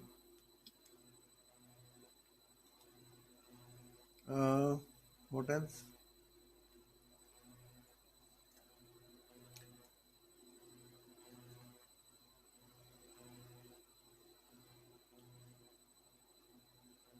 Yeah, but Monami, when you're saying he has hands-on knowledge, okay, you have ignored how we have defined knowledge.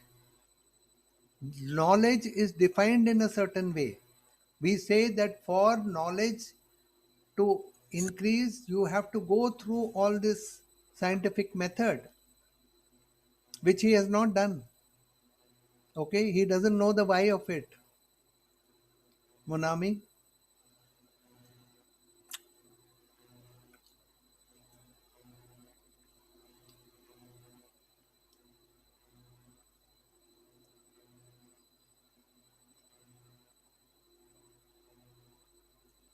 No, Poonam, you are saying that research must be relevant for practitioners. Practice and research are two different things. Research is meant for augmenting knowledge. After that, a practitioner, if he does not use knowledge in his practice, then how is research useful, relevant for him? A practitioner has to make it the habit to use research and use his knowledge and put it to practice. Just practice is not enough.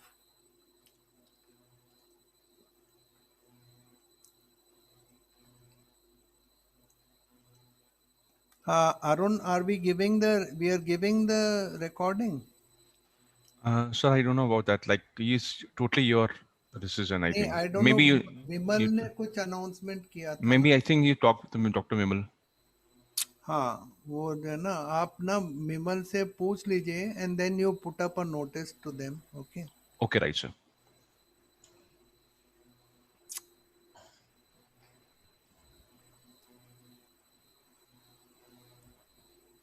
Yes, all truths. There are true beliefs. No, all truths. Nahi. Sorry. Rovika, you are mistaking. I didn't say that. All truths. I said there are beliefs and there are true beliefs. All truths cannot become knowledge. ये मैंने नहीं कहा है. I said there are beliefs and there are true beliefs. And then true beliefs which are verifiable, justifiable, they become knowledge. Rovika.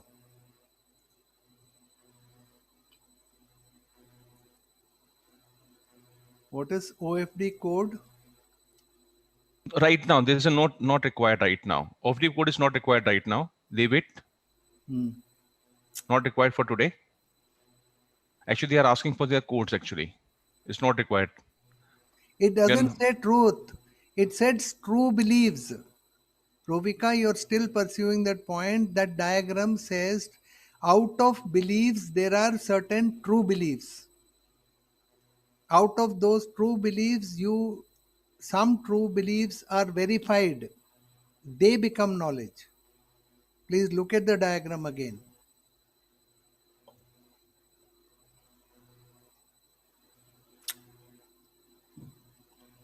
Simar, what are you saying? Please send link on WhatsApp group. Somehow not able to access what? Rovika, I'm happy you got the... I think some people are asking for the feedback form. The feedback form is available. Just see that. Feedback link day 1, right? Can you see this feedback? We will send this feedback on the WhatsApp group also.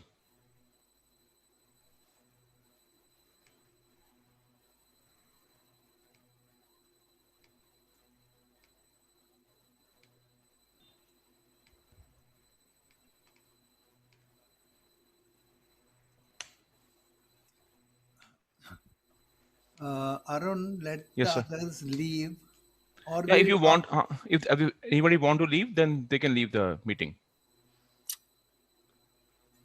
Tomorrow we'll meet at 3 o'clock. You people come because it takes a long time for so many people to join. Join, right? That's true.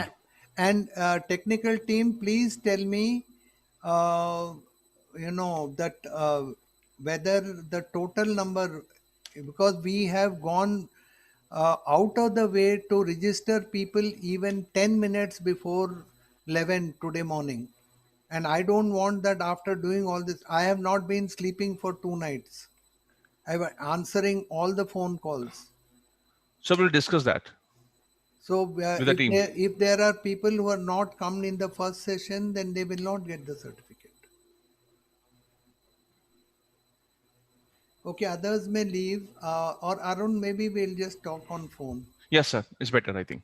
Okay, goodbye. We'll meet tomorrow. Please come by 2:30 so that we start on time. Today there were other constraints, and we can start on time tomorrow. Right. Thank you, everyone. Thank you. Thank you, sir. Thank you, sir. Thank you very much. हम अरुण अभी थोड़ा बात कर लेते हैं. So it's better we just call and talk on the phone. Yes. Phone पे बात करते हैं, sir. Better रहेगा. Yes. Okay. We'll tell you if we are sharing the PPT. We will tell you. Right, sir.